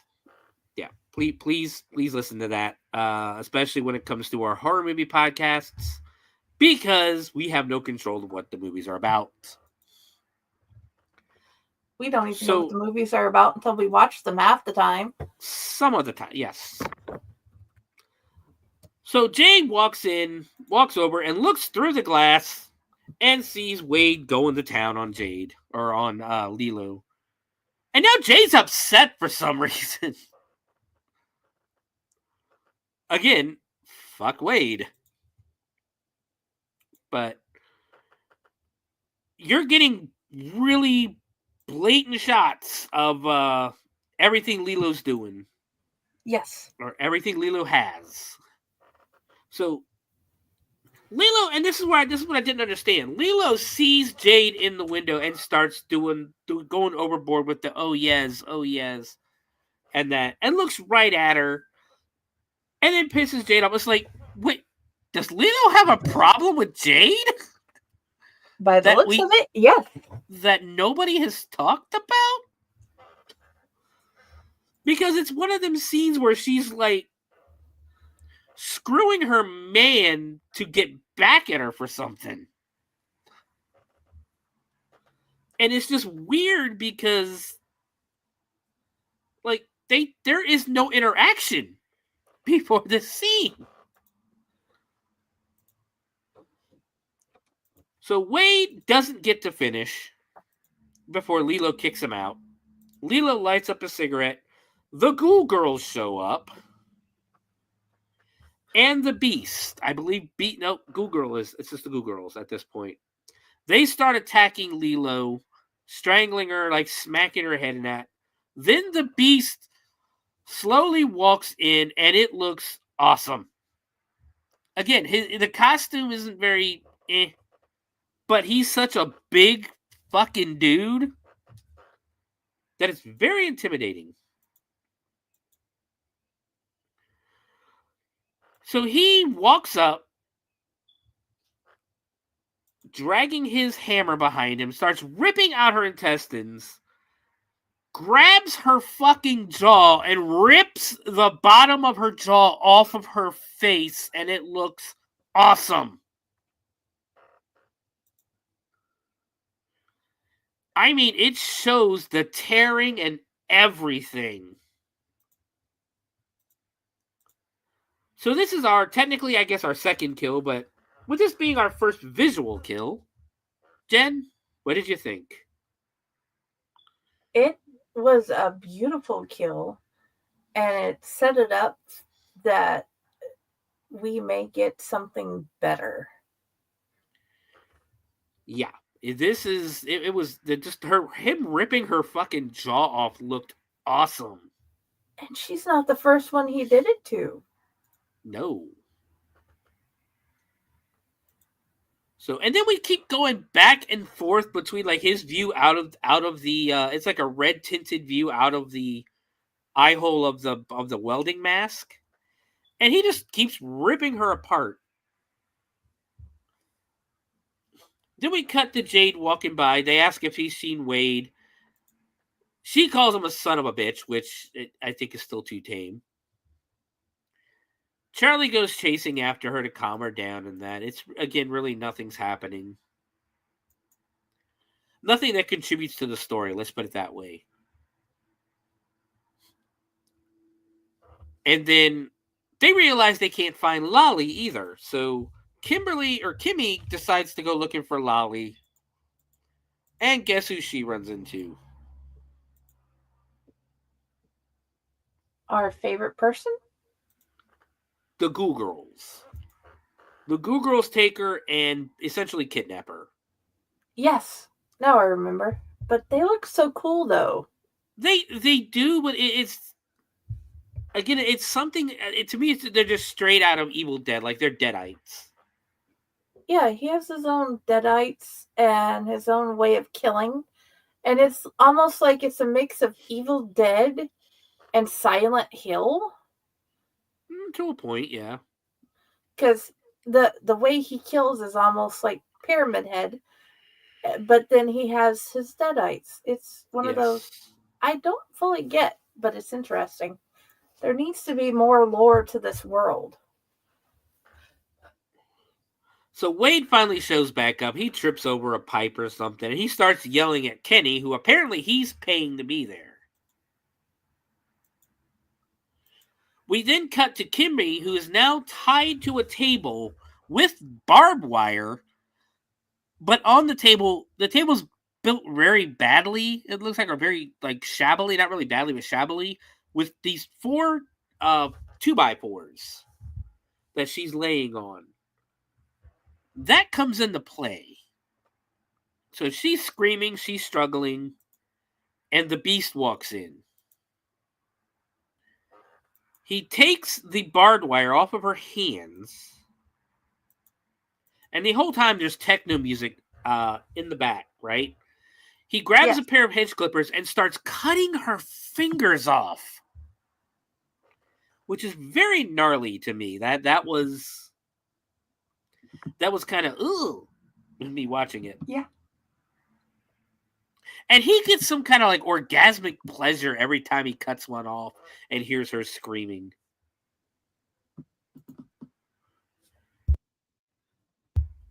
And it keeps going back between the dance, the people partying downstairs and him cutting her fingers off because there's a reason that nobody can hear her scream. Then he walks around her. She's begging for her life. You can do whatever you want me, just, because I think he pulls her skirt up a little bit. Yes. Takes the mallet with the anvil and just fucking destroys this chick. what she's expecting and what she gets are two different things. Yeah, exactly. I really do think she's expecting to be raped, but he essentially ends the entire bottom half of her body in one shot. Spoiler alert, she's not dead, but she has nothing from the waist down. No. And again, it looked awesome. Very. So then we cut downstairs. Again, Jade is still pouting. She's in by the cars smoking. And she finds this stuff. I don't know what this stuff is. Like, I really don't know if it's oil or what. It smells badly to the point where she's gagging. Oh, here it is. Nope, that's the beer. She pours out part of a beer and then pours whatever this shit is into it. Like, I really don't know what this chemical is, but yeah. Kenny, if she's trying to put the cap on, and Kenny shows up, offers to open it for her. And of course, she's like, nope, I'm not drinking this.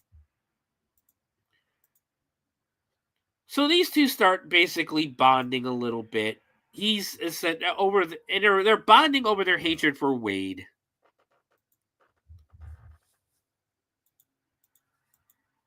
So everybody's partying, they're drinking, they're dancing. Scotty does some breakdancing for us. We cut back. Kenny and Jade are still in the car. They exchange lucky guitar picks. And she rolls him a joint, lights it for him, and then decides it's time to go downtown. You don't see anything, but she's obviously going down on him. And he's sitting back enjoying it. More partying, more, basically it's Miko and Charlie dancing with Scotty. Fuck Scotty. Back and forth between the dancing and the car and the blowjob and everything.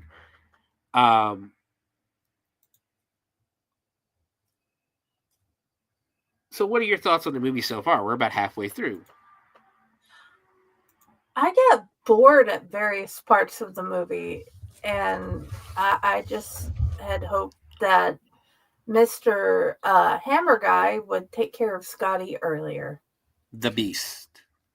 Yeah, Beast. That's the name I was looking for. Yeah. I was definitely hoping it would be earlier in the movie that he would die. Don't give out spoilers. No, I'm just saying, as a viewer at this point, I would hope he would have killed him by now. Yeah. You know what I mean? But the more unlikable the character, the longer they live, the more satisfying it is when they do die. Oh shit! True. Knocked over my mic. Like, there's a movie out there called Sleigh Bell. It's not Sleigh Bells. Goddamn, what is it? Bachelor. It's like Slashorette Party or something like that. It's about this couple. They're getting married, but they take their bachelorette and their bachelor party at the same time.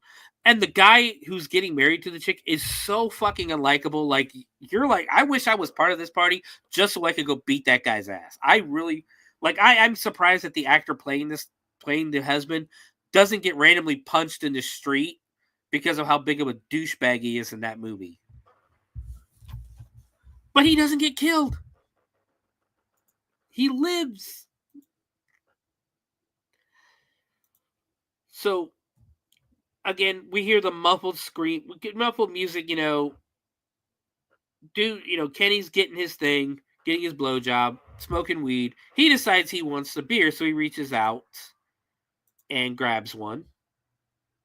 I think he reaches a little far because she stops doing what she's doing and realizes that when she tries to pull Kenny back in the car, half of Kenny's head is gone. Needless to say, she starts freaking out. She's trying to open the door to get out.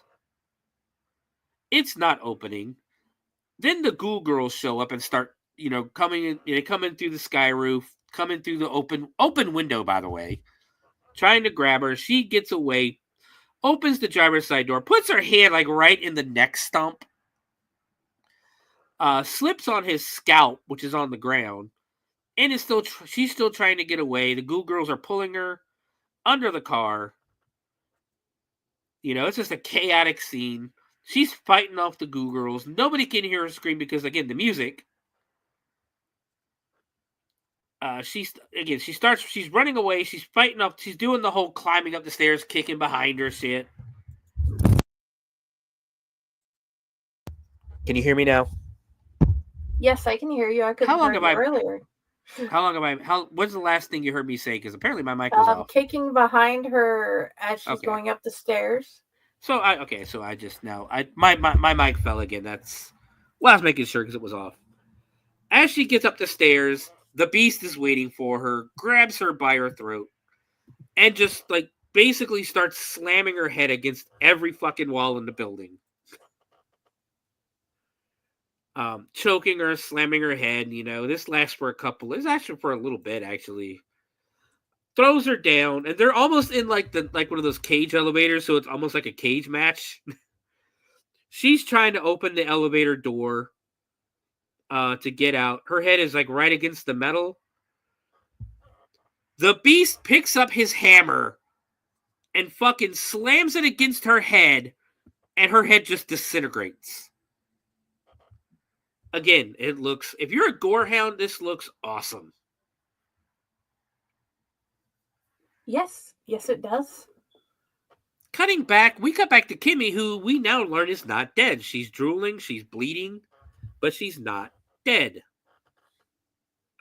We then cut to Charlie, who's in the bathroom trying to get like her makeout room bucket.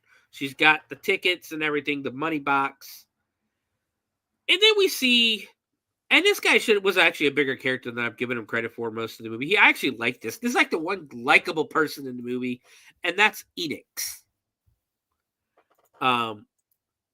He is the one black guy in the movie, but he's like the most likable character. He's like the only likable character. You know? Uh-huh.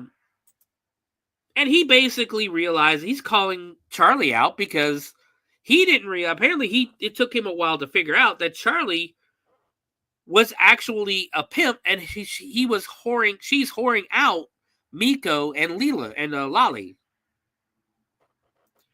Because he's asking her, what the blue tickets are. Because I guess the red tickets are for the makeout room. The blue tickets were if you want to pay a little extra, Lolly and Miko would go in there, or Miko would go in there with you. They have a little argument.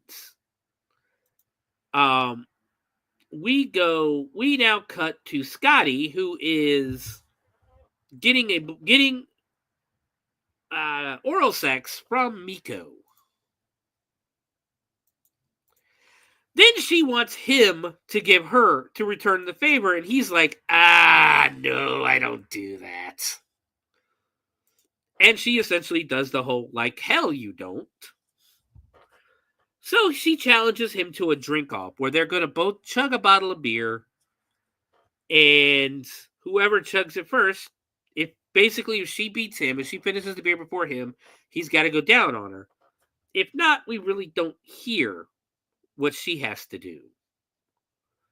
So they start chugging until finally Scotty loses because he falls down choking. So the first thought to my mind, and probably to yours as well, Friday, is that he drank the poison beer. Yes. Well, turns out he didn't. Miko did. No. Because Miko starts coughing up blood and vomiting, and the Beast shows up.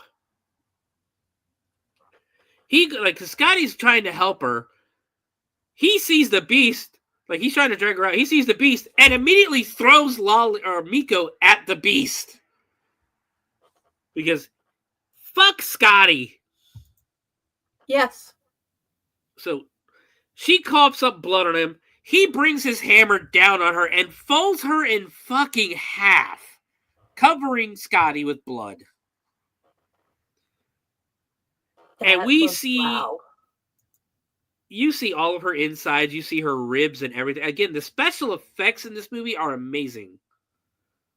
Scotty, being the little bitch he is, starts cowering, and the beast grabs his head and does what every one of us wants to do and starts slamming it against the fucking wall, knocking Scotty out.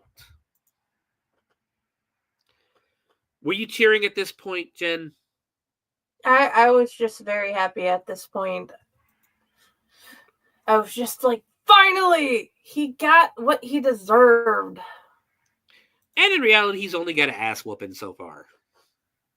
So now we cut to Wade, who is drunk off of his ass. He finds Kimmy, and apparently he's so drunk that he doesn't realize she doesn't have a bottom half. Wade, being the piece of shit that he is, wakes Kimmy up and says, hey, I'm going in raw and I'm going in dry. Now, it does get a little funny because he does apparently go in, and he's like, oh, wow, am I in? Again, he doesn't realize she doesn't have a vagina or anything below the waist, because we do cut down and we see basically her leg bones. Uh-huh. Like, and that's it. Like, apparently when he broke her in half like that, all her skin and everything came off. The fact that she's still alive for this is amazing. Dude, Wade asks it's if he's understandable because in the ER, people have come in with their entire chest blown out, and they were still alive when they arrived. They didn't make it, but they were still alive at the ER. So, just wow. Yeah, and it's like those stories you hear from like New York or anywhere that has like a metro or a subway system. If you get pushed down and the subway rolls over you, there's a chance that they'll give you a chance to say goodbye to everybody, because when they pull that fucking thing off of you, all your insides are going to fall out. Yeah. You know? So Wade asks if he's in the wrong hole, turns around, and there's the beast, who immediately shoves a knife straight into his... I don't know if it's a knife or something. He shoves it right into his jaw. And then decides it's time to finally finish Kimmy off and bashes her fucking head, uses his hand, and smashes her head into the floor, essentially destroying her head. Her head is gone.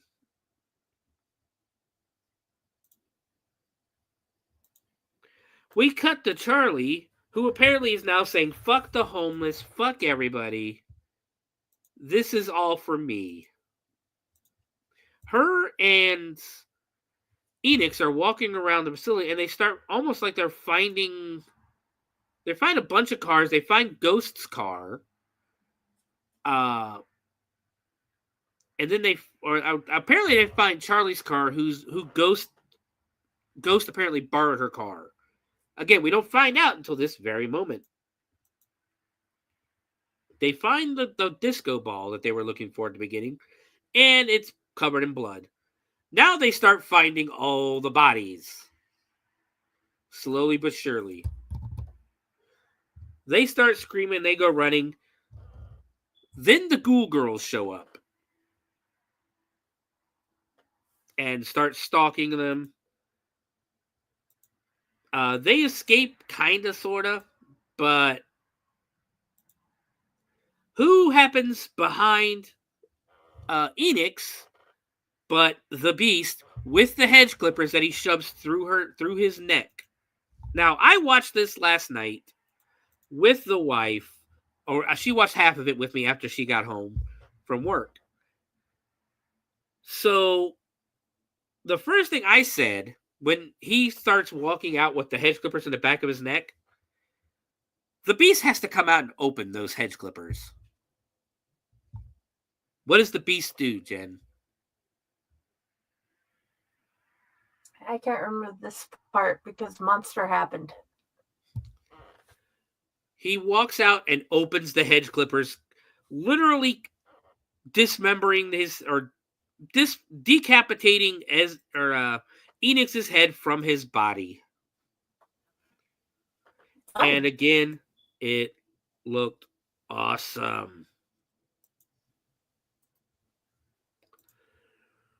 So Charlie is stumbling around trying to get away, and she ends up in the room where we find Wade and Scotty both tied to a pallet with barbed wire.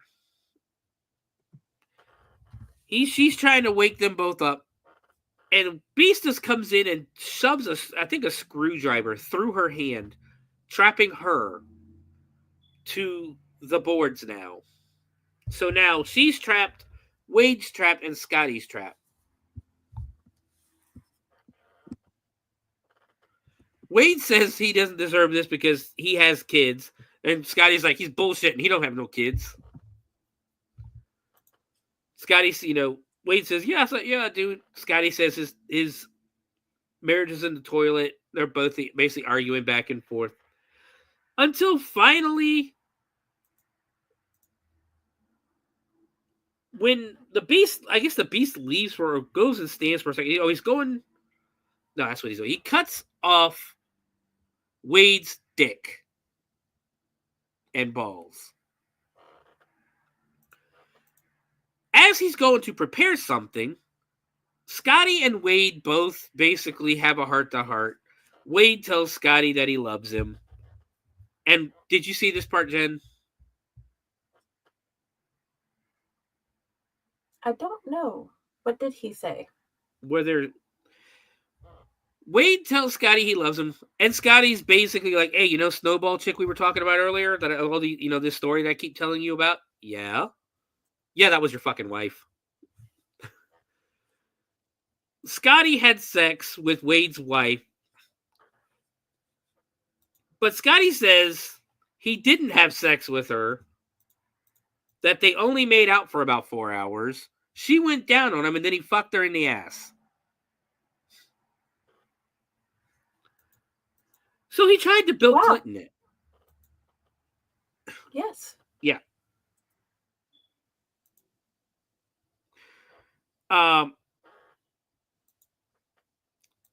So he pulls Wade away, but he almost creates a ball gag with Wade's dick and starts. He chokes Wade out with one of his. He basically makes a ball gag with one of his testicles. Okay, it's both testicles. I'm sorry, both testicles, and puts one in Wade's mouth and one in Scotty's mouth. He pulls Scotty away. I think it's Scotty or Wade. Scotty away, puts him against the wall, ties him up, kind of strings him up there. And essentially just tortures this prick. Takes a almost rebar and takes the rebar some rebar and shoves it through his ribs. Scotty falls to the ground. He grabs some more. The Beast grabs some more barbed wire.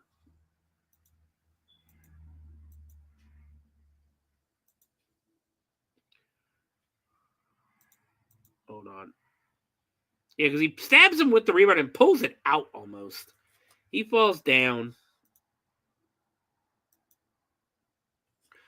Wade and Charlie are watching as he gets this board almost. They tied him to a board. He tied him to a board with the barbed wire and puts him against the wall. And he's just standing there with his arms resting on the rebar. Yeah, and then I believe. Oh, he put the barbed wire on him like a crown of thorns, like Jesus. Yes. Sorry, I'm not gonna lie, I was passing out at this point. Charlie starts trying to yank the screwdriver out of her hand, because here comes the Beast. He takes a swing and breaks the pallet in half, missing her hand completely. Charlie goes running, and now, of course, it's on commercial. Yeah. So yeah, like I said, I was falling asleep. Car. You don't want to buy a car? Yeah, I'm good. I don't want to buy a car. I got a car commercial. I have a Hims commercial. Oh, okay. Yeah. I find this way a little better than writing the notes anymore because I can remember a lot of this stuff. But like I said, at this point, I was falling asleep in this movie last night. Like, and the thing about it is I'm enjoying the gore and the violence. Like, if you're a gore hound, you'll like this movie. I think I'm at my last commercial for Pods.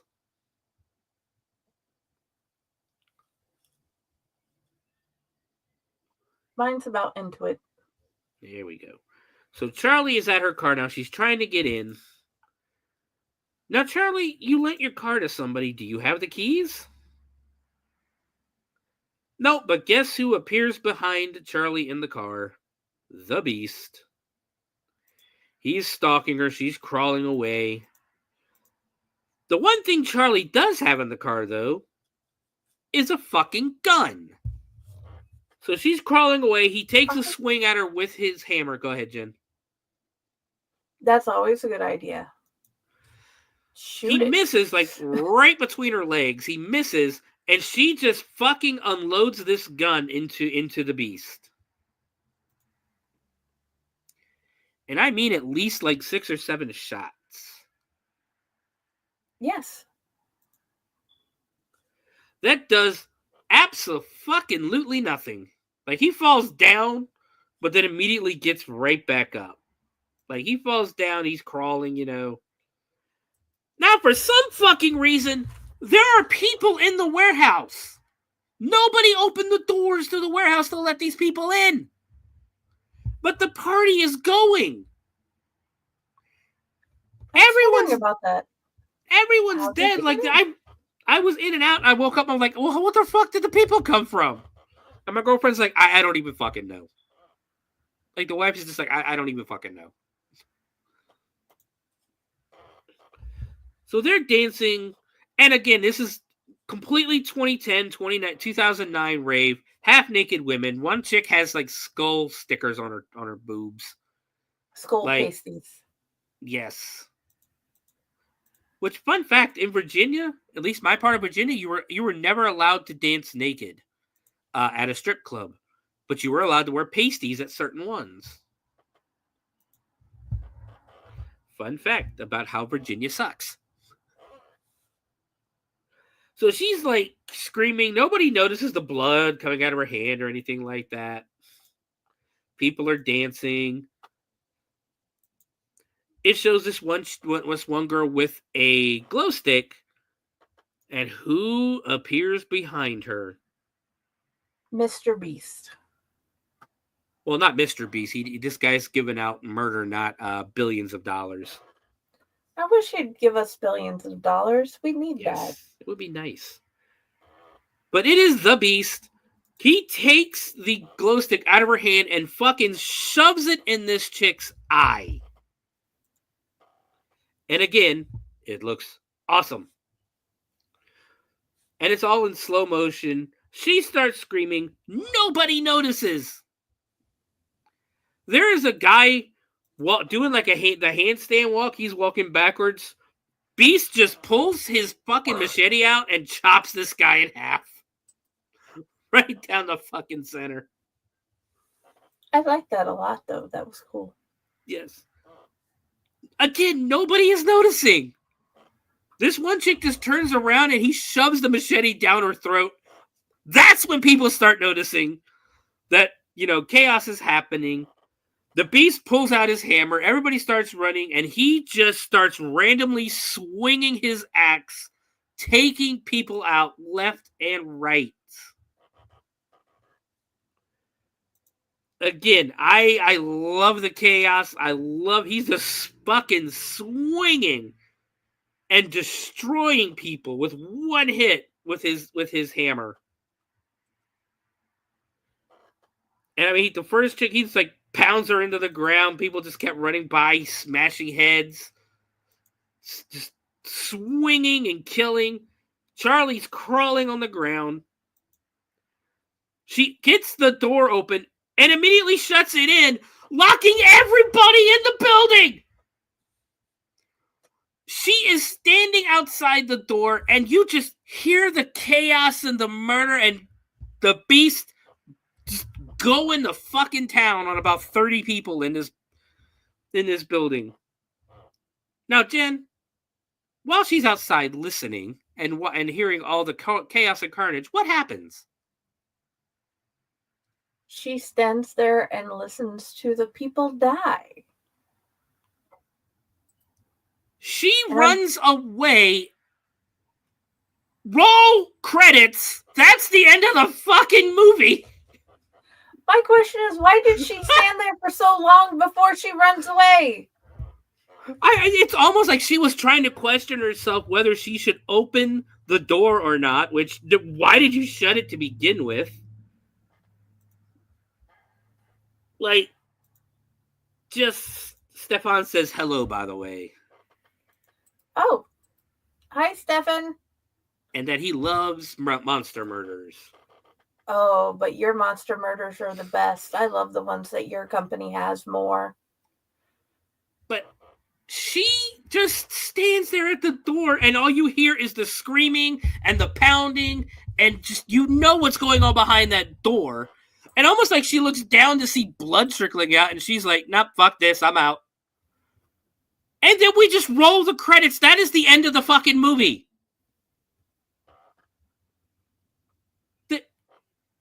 Technically, Wade and Scotty are still alive. Uh-huh. Dude, there is a credit scene where you see Wade wondering where the heck, if anybody's going to come back and get him. Okay, I didn't see any credit scene. Yeah, there's that credit scene. And all the bands you can find on YouTube because I looked them up. And another thing I thought was interesting as I went through the credits to see if there's something else other than that one scene. It was made here in Texas somewhere. Yeah, I did see that. I did see that on some stuff. But that brings a little more sense to it, I guess. But to end the fucking movie just like that. And apparently there is an alternate German version that was cut by approximately 10 minutes to secure a not under 18 rating. So I guess their version of R, which I didn't think Germany was that stuck up. Yeah, some of our movies they cut because whatever reasons, and some of the games just aren't allowed over there. That is weird. I always thought Germany was a lot more open. They're very open on certain levels, but not all the levels. I just know they're not as prudish as American and English and the British are in that. Especially like with nudity and stuff like that. But I mean, I can see with the gore though. Like this is definitely a gorehound movie. Yes. So let's go through a little trivia. Let me see if we have it. So the release date of the movie in the United States was in January of 2011. It was made in 2009. Filming location was Houston, Texas. Ah.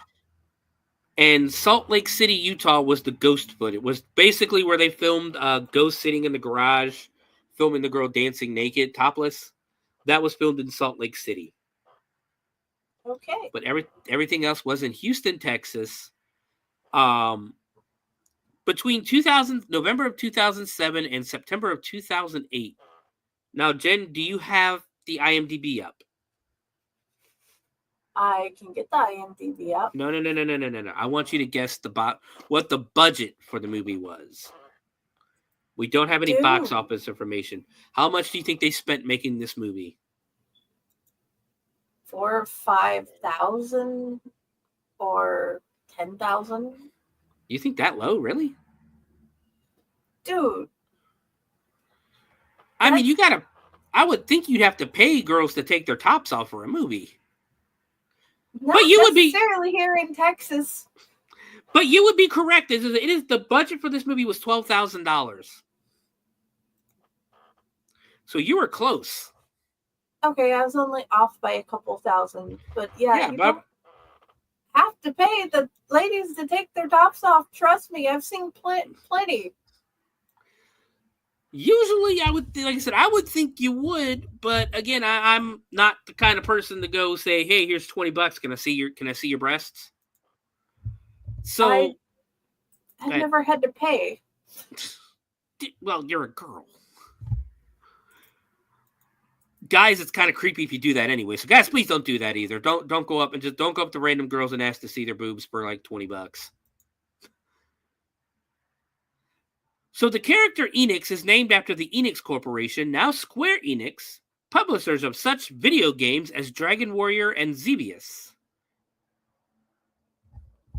A tie-in prequel comic entitled Sweatshop Hide and Shriek reveals the fate of Ghost and sets up the events of the film. So maybe that's why we didn't notice anything. Here's an idea, guys. Don't make a fucking movie. I gotta go find a comic book from 10 years ago. I'm sorry, 16 years ago to make sense of the fucking movie. Like, how about tell us what's going on? Or in the advertising, like the intro from the comics to the screen and da-da-da-da-da-da. That would be helpful. So the concept for the Beast was inspired by Italian gymnast Yuri Cecchi's performance during the opening ceremonies of the 2006 Winter Olympics, in which the masked performer repeatedly swung an oversized foundry hammer. Oh, that wasn't a hammer. That was clearly an anvil.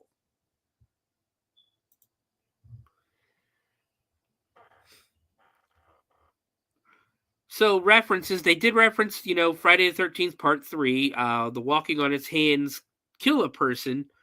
Basically, where he cuts the guy in half when it was doing the walking.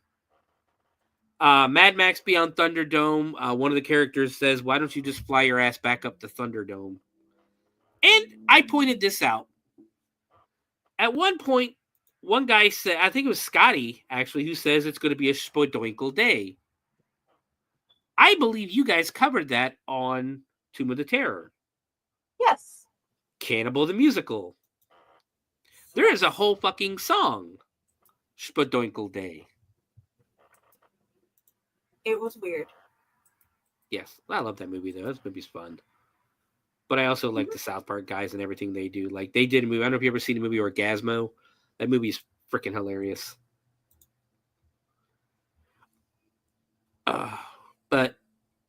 And then the movie was put out by Bloodline Entertainment, Starving Kappa Pictures, and Upstart Filmworks.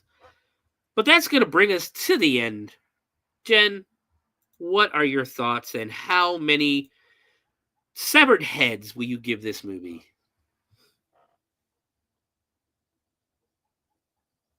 I give it about 4 severed heads because it was pretty good gore flick. If you wanted to go on plot, it'd get closer to 3 because the plot wasn't exactly fully easily found. Mm. So 3.5, 4. I'm gonna give it. I'm probably gonna go 3.5 separate heads. In all honesty, not that it's bad by any means. I'll watch it again. In all honesty, I can watch this movie again probably. For the kills. The kills were amazing. The special effects were great. That fucking filter pissed me off. I hate that fucking filter. That greenish tint, that was on for most of the movie. Yeah, it wasn't my favorite. I hate that filter. I hate movies that use that filter. Let us see the colors, guys. It's $5 to go buy a fucking red light, okay? Or a green light. Go to Lowe's, spend the $5, buy the light bulb. Stop with that tint. But as you said, I'm agreeing with you that the plot is non-existent. There is no plot. It is a bunch of unlikable people hanging out in a warehouse. One likable person, in all honesty. Enix was the only likable character in the whole movie. Everybody else can go fuck themselves. Especially Scott and Wade. Yes. If you're a gore hound, you're gonna love this movie. You really are. There's a lot of gore, a lot of blood, and if you like torture, there's a lot of torture in the movie. The kills were amazing. Like I said, my favorite kill would honestly it wasn't even a kill because she didn't die from it. It was when he brought that hammer down on Kimmy's legs. Yeah. And essentially just destroyed the entire bottom half of this woman. Amazing. Looked great. Looked awesome. It was beautiful. And just what was it? Miko? The one who went down on Scotty? Yeah. The way he just made her into a bloody pancake on the floor? Yes. That was gorgeous. So the kills are awesome. The end of the movie, I just like the things that take away for the movie aren't enough to put it down below 3, but it is enough to go below 4. Because, like I said, the tint takes away from the movie. The lack of plot. The fucking ending where she's just standing there listening to all these people get murdered and she just runs away. We don't go back inside. We don't, nothing happens to the beast at all. That's how they end the fucking movie. Is just Charlie running away. There's no closure at all. Like, we don't get to see Scotty die. I guess, I don't know. You said there's a credit scene where you get to see Wade. Yeah, Wade's just sitting there wanting to trying to see if somebody's coming back. Yeah. Well, needless to say, we can assume Wade bleeds out. Scotty just, I don't know. I don't remember Scotty dying, but it's like that's kind of. He would have. Sorry. Go ahead. I would have imagined he would have been acting like he was in more pain considering what was taken off. Yes. Well, that would be Wade. They took Wade's off. Yeah, but Wade's sitting there and not acting like he's in pain. Yeah. Well, he should have also, like I said, it don't take long to bleed out, too, and there's a lot of blood that goes to that appendage. So, yeah, I feel comfortable with 3.5 in all honesty. Maybe even 3 3/4, because like I said, I liked it. I enjoyed. I had fun watching the kills, but the rest of the movie just like if you're gonna watch a horror movie for plot, this is not the one for you. If you want to watch a movie for gore, brutal, vicious kills, you're gonna love this movie. But that is gonna do it for this week. You can join us next week for Mardi Gras. We're gonna celebrate Mardi Gras. We're gonna indulge in some brutal murder, some horror movies, whatever else you want to do before Lent starts. We'll be doing that next week as we watch Mardi Gras Massacre. But Jen, where can these lovely people find you? Tonight, if my guest ever answers his messages, if not, Sunday. I can't remember if we have padded cell or if we have another clutch. But I do know on Monday. I believe she has, at least on the board, it's scheduled to be clutch. Okay, we have this great clutch with wonderful authors this Saturday. I'm just sucking at names, but please go check them out. They may be your new author. I think it's art something. Let me see if I can get onto the backboard on another window. Yep. Mark Abbott. Yes. Mark L. Please. Abbott. Go check him out. You're going to love him. Go read his stuff. You're going to love him. And I had this just on the tip of my tongue, too. Of what we were doing Monday. The Sand. The Sand, yes. And I've told people that 6 times. We're going to do The Sand Monday.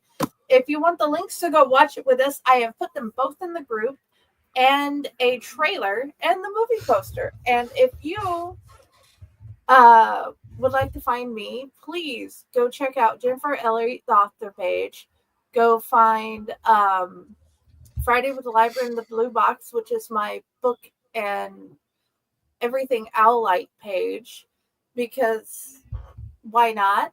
And here at the Owlite and Fakor. And if you really want a great monster book, the monster I love, Stephen Lear's Fractured Mind Company, has put out this amazing book that you can get the digital copy off of most all retailers, and there's going to be a Kickstarter soon where you can get this beautiful physical copy. There's all sort of Cthulhu mythos world stories with smutty intentions. So based almost like a lot of the what do you call them? The not penny dreadfuls. What do you call them online that people write about, like Slender Man and that? Yeah, there's a whole big drove of I can't say ladies only of people who go for lately. They're making slasher romances with ode back to Freddy and Jason. We of course have your Cthulhu mythos that is now filling up, and all sorts of different cryptid romances that are very smutty. Yes. But guys. So guys, if you are listening to us here on the Bloody Binge Movie Podcast, don't forget the Owl Light does 2 horror movie, or you guys do like more like bad movies, right? Yeah, we do. Tomb of the Terrible, where the movie is almost always going to be bad. Every now and then we'll do a really good one and not know that it ends up being really good. It's just on the list is terrible. I was going to say, I saw Killer Clowns from Outer Space on your list. And that is what we're doing. The difference between this season and every other season, this season is the ode to James, the creator. So he gave us a list. So we're going to go through the list. There you go. Because you guys do different scenes. Like, what was it from, September through almost Christmas? You guys were doing nothing but Amityville movies? Yeah, there was 14 episodes of nothing but Amityville knockoffs. There's so many, and there's so many more. We only did 14 of nearly 1,000. Yeah, there's so many, because Amityville is the story's already there. It's just easy to sit there and go, yep, now we got a possessed backpack. Yep, now we got a possessed shark. Yep, now we got a possessed stick in the road. Yeah. Like, I watched one called Amityville Ripper early last season, which ended up not being that bad of a movie, but the girl that basically they kept breaking the fourth wall thinking they're being funny, which the first couple of times it kind of worked, but then it's after the 14th or 15th time, it's like, okay, dude, you're beating this shit into the ground now. Come on. But yeah, so guys, if you listen to us, make sure on Mondays you tune into Uncle Necro's Tomb of the Terrible, because they do it a little differently than I do it on here, where they don't technically ruin the movie for you by going through the whole thing, but they have a really good discussion on the movies and that, and you'll get basically multiple perceptions, if you will, of what people feel the movie is. You get to find out what we thought, what we liked, what we disliked, if we had seen the movie before. And if we get the Raz, then a lot of times if he knows the movie well, we'll get one heck of a deep dive compared to just the little bits of trivia we do otherwise. Yes. Well, and that's going to be come April. We're going to watch. I'll go through the schedule here in a minute, but we got a bunch of movies in April that I've already seen. So actually in March too, I think we got a few movies that I've already seen that we got some stuff planned. Also, I forgot to mention at the beginning of the show, apparently looking back at my Facebook feed in my memories, today is my 1 year anniversary of podcasting. This would have been the first 1 year ago today I joined Matt and Monsters. That is Matt, Props the Clown, and Raz on their wrestling show. It was the first time I'd ever podcasted, and now look at me a year later. Dude, but yes, go find Props the Crown and Hill's Dungeon and Raz T Slasher pages as well. Yeah, I don't know. I think I got a feud starting with Props because somebody said that he was their favorite clown, and Coney got a little upset about that. So Coney basically pulled an, "Oh, really?" Dude, So, go ahead. You guys only come second to my dad as a clown. But then again, when you see a 7.5 foot tall clown coming to get you, you're slightly a little bit on the I need to run side. Yes. Because people who are 7 feet tall, I have 2 uncles that are 7 feet tall, and they're fucking terrifying. Yeah. You know, you put them in a fucking clown costume, and no, it's game over, dude. Can you see why you two only come second, and you guys are tied at my heart? Well, and in my defense, I'm not Coney all the time. I am very rarely Coney, actually. Especially at the haunt. Like, I was the only reason I was even Coney last year, for the last weekend of the haunt, was because I couldn't talk. Like, I had a really severe sinus infection, and I literally could not talk. So Coney had to come out because Coney doesn't talk. Mm-hmm. Coney, I've always felt that if I'm in a mask that where the mouth doesn't move, it doesn't make sense for me to talk in the mask. So in that mask, you know, in that situation, Coney does not talk. However, Swine Flu, who is my cannibalistic pig character, Swine 2 does talk because his mouth moves. But that is all right, cool. guys. I love your lore. You can find me at the Bloody Binge Movie Podcast on Facebook, on X, on YouTube. On Facebook, we have 3 groups. We have a group for Shivers, we have a group for the Bloody Binge Movie Podcast, and we do have a Facebook group for Hardcore Heels. In Hardcore Heels, I do post random old classic wrestling, plus news stories like tonight, The Rock is returning to WWE on SmackDown with a special announcement. We'll have to see what that is. But you can find me Bloody Binge Movie Podcast everywhere. You can also email me at the Bloody Binge, or I'm sorry, at just. It is bloodybinge@gmail.com if you have movie suggestions or anything else. But coming up on the Bloody Binge Movie Podcast for the next couple of months, we have, of course, next week is the end of February. It is Mardi Gras weekend, because the Tuesday after next week is the beginning is, what do you call it? Mardi Gras is Fat Tuesday. Wednesday is Ash Wednesday. We'll discuss the history of Mardi Gras and why we do the things we do. I might even look into seeing why you get when the tradition of getting beads for showing your boobs began. But we're gonna watch, like I said, Mardi Gras Massacre next week.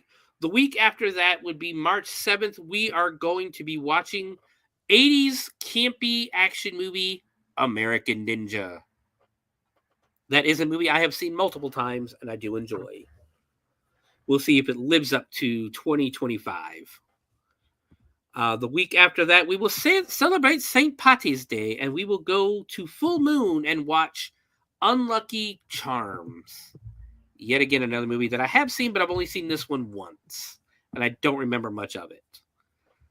The 21st, of course, we will not be having an episode, as I will be down in Cincinnati for Horror Hound. We might do something there, whether it be filming stuff for the Bloody Binge Movie Podcast YouTube channel, or something else. We don't know yet. I do believe Raz and his family will be down there on Friday, the first night. So we'll have to, if you're there, buy Brooke a drink. Props's fiance will be turning 21 that weekend. So we'll be celebrating. We might be celebrating with her if they end up going down. We'll be hanging out with Raz for a little bit. For the whole weekend, though, I'm looking forward to it. But yeah, March 21st, there is no episode. On the 28th, we come back for spring break, and we're gonna watch. And do you thought there was a lot of nudity in today's movie?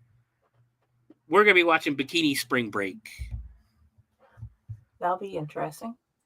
Well, I've seen it before. It is definitely a movie that finds excuses for women to take their tops off. But yeah, it is exactly what you think it is when you think of the name Bikini Spring Break. But that movie does star Robert Carradine, who plays Lewis in the Revenge of the Nerd movies. But now we're going to move to April, which I just announced last week what the movies for April are going to be, and I'm excited. April 4th, I believe, is the first weekend of April. Yes, April 4th is the first Friday. We might move it to the 3rd to do it on Thursday night. I don't know yet. Because that is our 1-year anniversary show. We might move it to the 3rd, see if Raz or somebody else wants to join in on us with us. Because we're going to be watching one of my favorite movies of all time. This is in my top 5. We're going to be watching Nothing But Trouble, starring Dan Aykroyd, Chevy Chase, Demi Moore, and John Candy. Have you ever seen? I'm pretty sure everybody's seen this movie. It, like I said, it is one of my favorite movies of all time. That's why we're going to watch that on April 4th for the 1-year anniversary of the Bloody Binge Movie Podcast. The week after that, the 11th, we will be watching a movie that I have not seen, and that is going to be Cocaine Cougar. It looks dumb, about as dumb as you think it is. But you remember a couple years ago they made Cocaine Bear? Did you ever watch that, Jen? Yes. I didn't watch it, but I know about it. It's great. It's hilarious. Well, they also made a bunch of other cocaine movies, including Cocaine Raccoons. But we're going to watch Cocaine Cougar on the 11th. On the 18th, it is WrestleMania weekend. And what would the Bloody Binge Movie Podcast be without a wrestling movie for WrestleMania weekend? It is also Easter weekend, but I couldn't find a really good Easter movie to watch. So we're going to watch 88 or 89. Hulk Hogan's No Holds Barred. Again, a movie I've watched a bunch of times. And then on the 25th, I believe I have penciled in on the 25th of April, I have penciled in an episode of Shivers. We will be doing the Cryptids of Mississippi on the 25th of April. That is our tentative lineup for the next couple of months. Any thoughts on any of these movies, Jen? I'm sitting here trying to remember how many times I've saw some of them, because there's like 4 of them I know I've saw, and 2 of them I know I've saw more than once. Oh, I yeah, said, I'm looking forward to it, though. I'm looking most forward to doing Nothing But Trouble because I absolutely love that movie. Dan Aykroyd wrote and directed it, so we all know how fun that's going to be. No Holds Barred, I'm kind of looking forward to, too, because I always love making fun of Hulk Hogan. Other than that, we have other stuff coming up. We'll definitely have a few more hardcore heels before then, because WrestleMania is coming up. The build right now is more for Elimination Chamber than it is for WrestleMania. So there's not much going on in the wrestling world. So that's why we didn't do one last night, because I haven't had a chance to watch any of the shows. I'm hoping to get to go to Cincinnati on Tuesday for the NXT taping. Yeah, we have Raw in Cincinnati and we have NXT the very next night. Raw is very expensive. Like you're talking like $70 for nosebleed seats. I'm not willing to pay that much for nosebleeds. Especially because not only that, like Cincinnati itself on a night when WWE's in town, we went into SmackDown back in the fall, and it was a pain in the ass trying to get there and trying to get our seats and everything. So I'm not a big fan of Cincinnati for wrestling, but NXT is in a smaller building in a different area than downtown. So hopefully I can get to the NXT show at least. That would be so much fun. Yeah, I really want it because the Hardy Boys are supposed to wrestle on Tuesday. Matt and Jeff are going to be there. Wesley, who's a local boy that I watched when he was like literally almost like his first match to what he is now. And just a bunch of other stuff going on with NXT. NXT is like the show right now. Probably one of the most fun shows to watch. But guys, it's been fun. I hope you guys get a chance to go watch Sweatshop on your own just to see the ridiculousness of it. especially the gore and the kills. But we will see you next week for Mardi Gras. As usual, be good to each other and watch more horror. And don't forget to read it too.